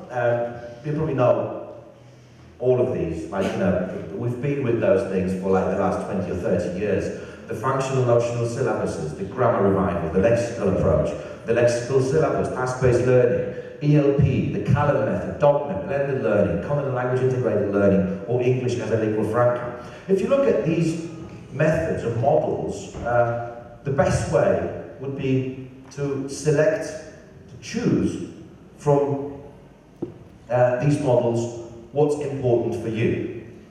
My model, for example, would be comprised of these three: task-based learning, CLIL, and blended learning. Technology, content, and flipped classroom. So the students doing something before they actually do something in class, in a kind of preparation stage, Googling things, researching, finding information and all that. It's content-related, content-based, and it's using technology. So this is the pattern, this is how it goes. So TBL, task-based learning, there will be setting projects, setting tasks for the learners, where in class you'll be looking at what they're doing, helping out, directing, providing language, discussing content and form, and so on and so forth. But the material will be there. They will kind of bring the stuff for you. CLIL, content and language integrated learning. That is realistic content. That is that content because they will have brought the content into the classroom. Because, you know, as a result of researching things, looking for things, or finding things on the internet. And blended learning, that will be using their tablets, using their laptops, using their PCs, using their smartphones, using their whatever really, that's digital, doing things on their own, using a platform, and selecting and researching the materials as well. And of course the question is whether it's doable. I mean, can you, in your teaching context, do it?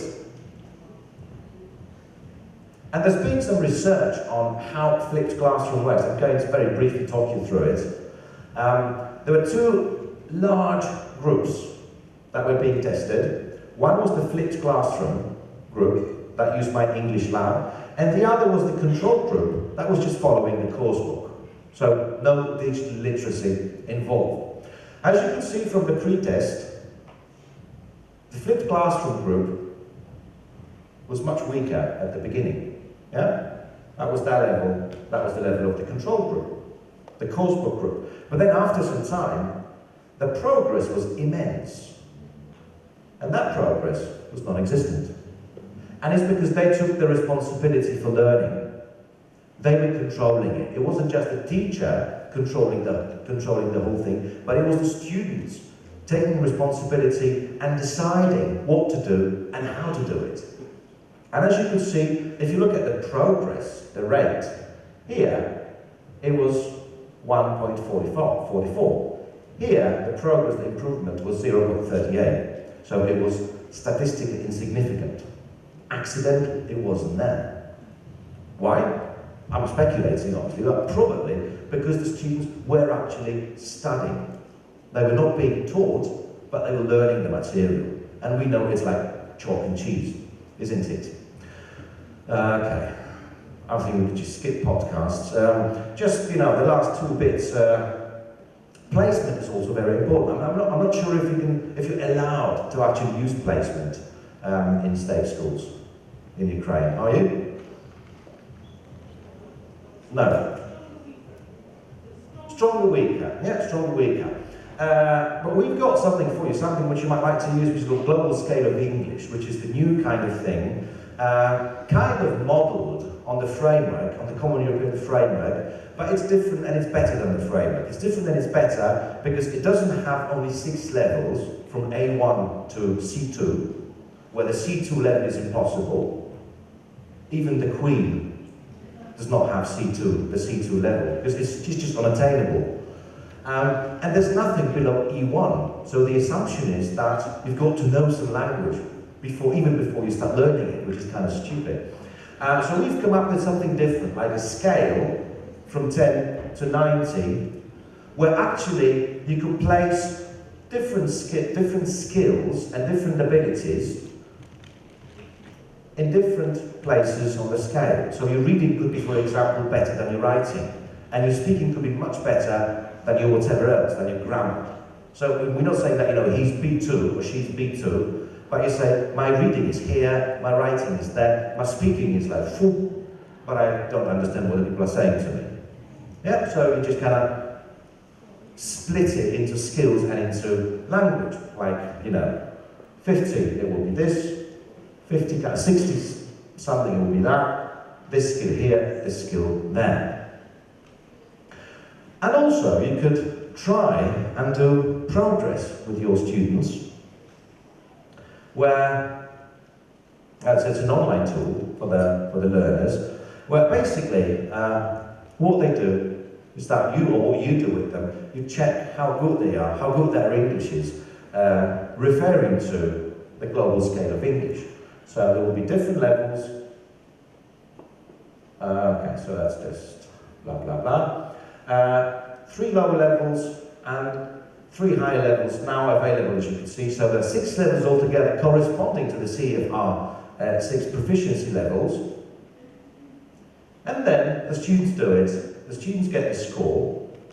But also what is nice about progress is that whatever other exam they are taking, like for example TOEIC, they can enter the score and convert it to any other score that they want. For example, to global scale of English, if they are interested. Yeah, because the levels of different exams are kind of similar, but very often they're vaguely similar. So it would be a nice idea to actually have this kind of converter, which progress has. So to finish off, we're talking about testing. So obviously when we talk about testing, we talk about progress, we have to mention cheating. Do your students cheat? Yes, at least you're being frank. Because if you said no, that means they are really good at cheating, your students. Just to sensitize you to different ways of cheating, that's a classic, isn't it? And we're all familiar with it. It's another classic, limited kind of thing. That's primitive, but that's not. Can you read it? Well, you can, but can the person read it? Like, I couldn't. Digital watches. Can I check the time again, please? My favourite. Just look at it very carefully. It's the artificial arm here and the real one there. And typing away. Digital literacy. It is, isn't it? And the way to go about it, that's what they do in Korea, apparently. That's a police school in Korea. Just to make sure you're not cheating. Okay. And I'd like to finish off by showing you a clip that demonstrates the importance of learning English, not just foreign languages, but English. And obviously, they'll learn it better with those modern tools, with technology. Right. No, I'm having a bit of a nightmare, actually. What's the matter? Well, I've got all the international CEOs from around the world in this room. In 10 minutes, the annual summit's supposed to take place. They've flown thousands of miles to get here, and my translator hasn't turned up. I need to find someone who can translate into 7 different languages. Well, I can do that. Yeah, I did a TEFL in Ukraine. Welcome back to London, ladies and gentlemen. This is Helen Marsh, who will be our interpreter today. So, without further ado, let's address section 1.1, multinational profiteering for the financial year 2005-2006. Helen.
So, you know, if only they could speak English within the room. Thank you very much, ladies and gentlemen. Thank you. If you've got any questions, I'll be downstairs smoking, all right? Thank you.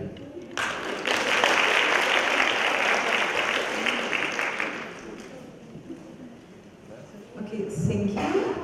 And if you don't mind, we will have a new meeting now. Are you ready to get presents? Are you ready to be impressed by our Santa Claus? Sasha, it's your turn to come to us. What do the presents have to do with the annual meeting, I wonder? Ah, yes. It's all work. To please the participants, of course. You don't need to please anyone. We have to, because we respect and love our members. No? Okay. So, Mr. Boss, I'll be here.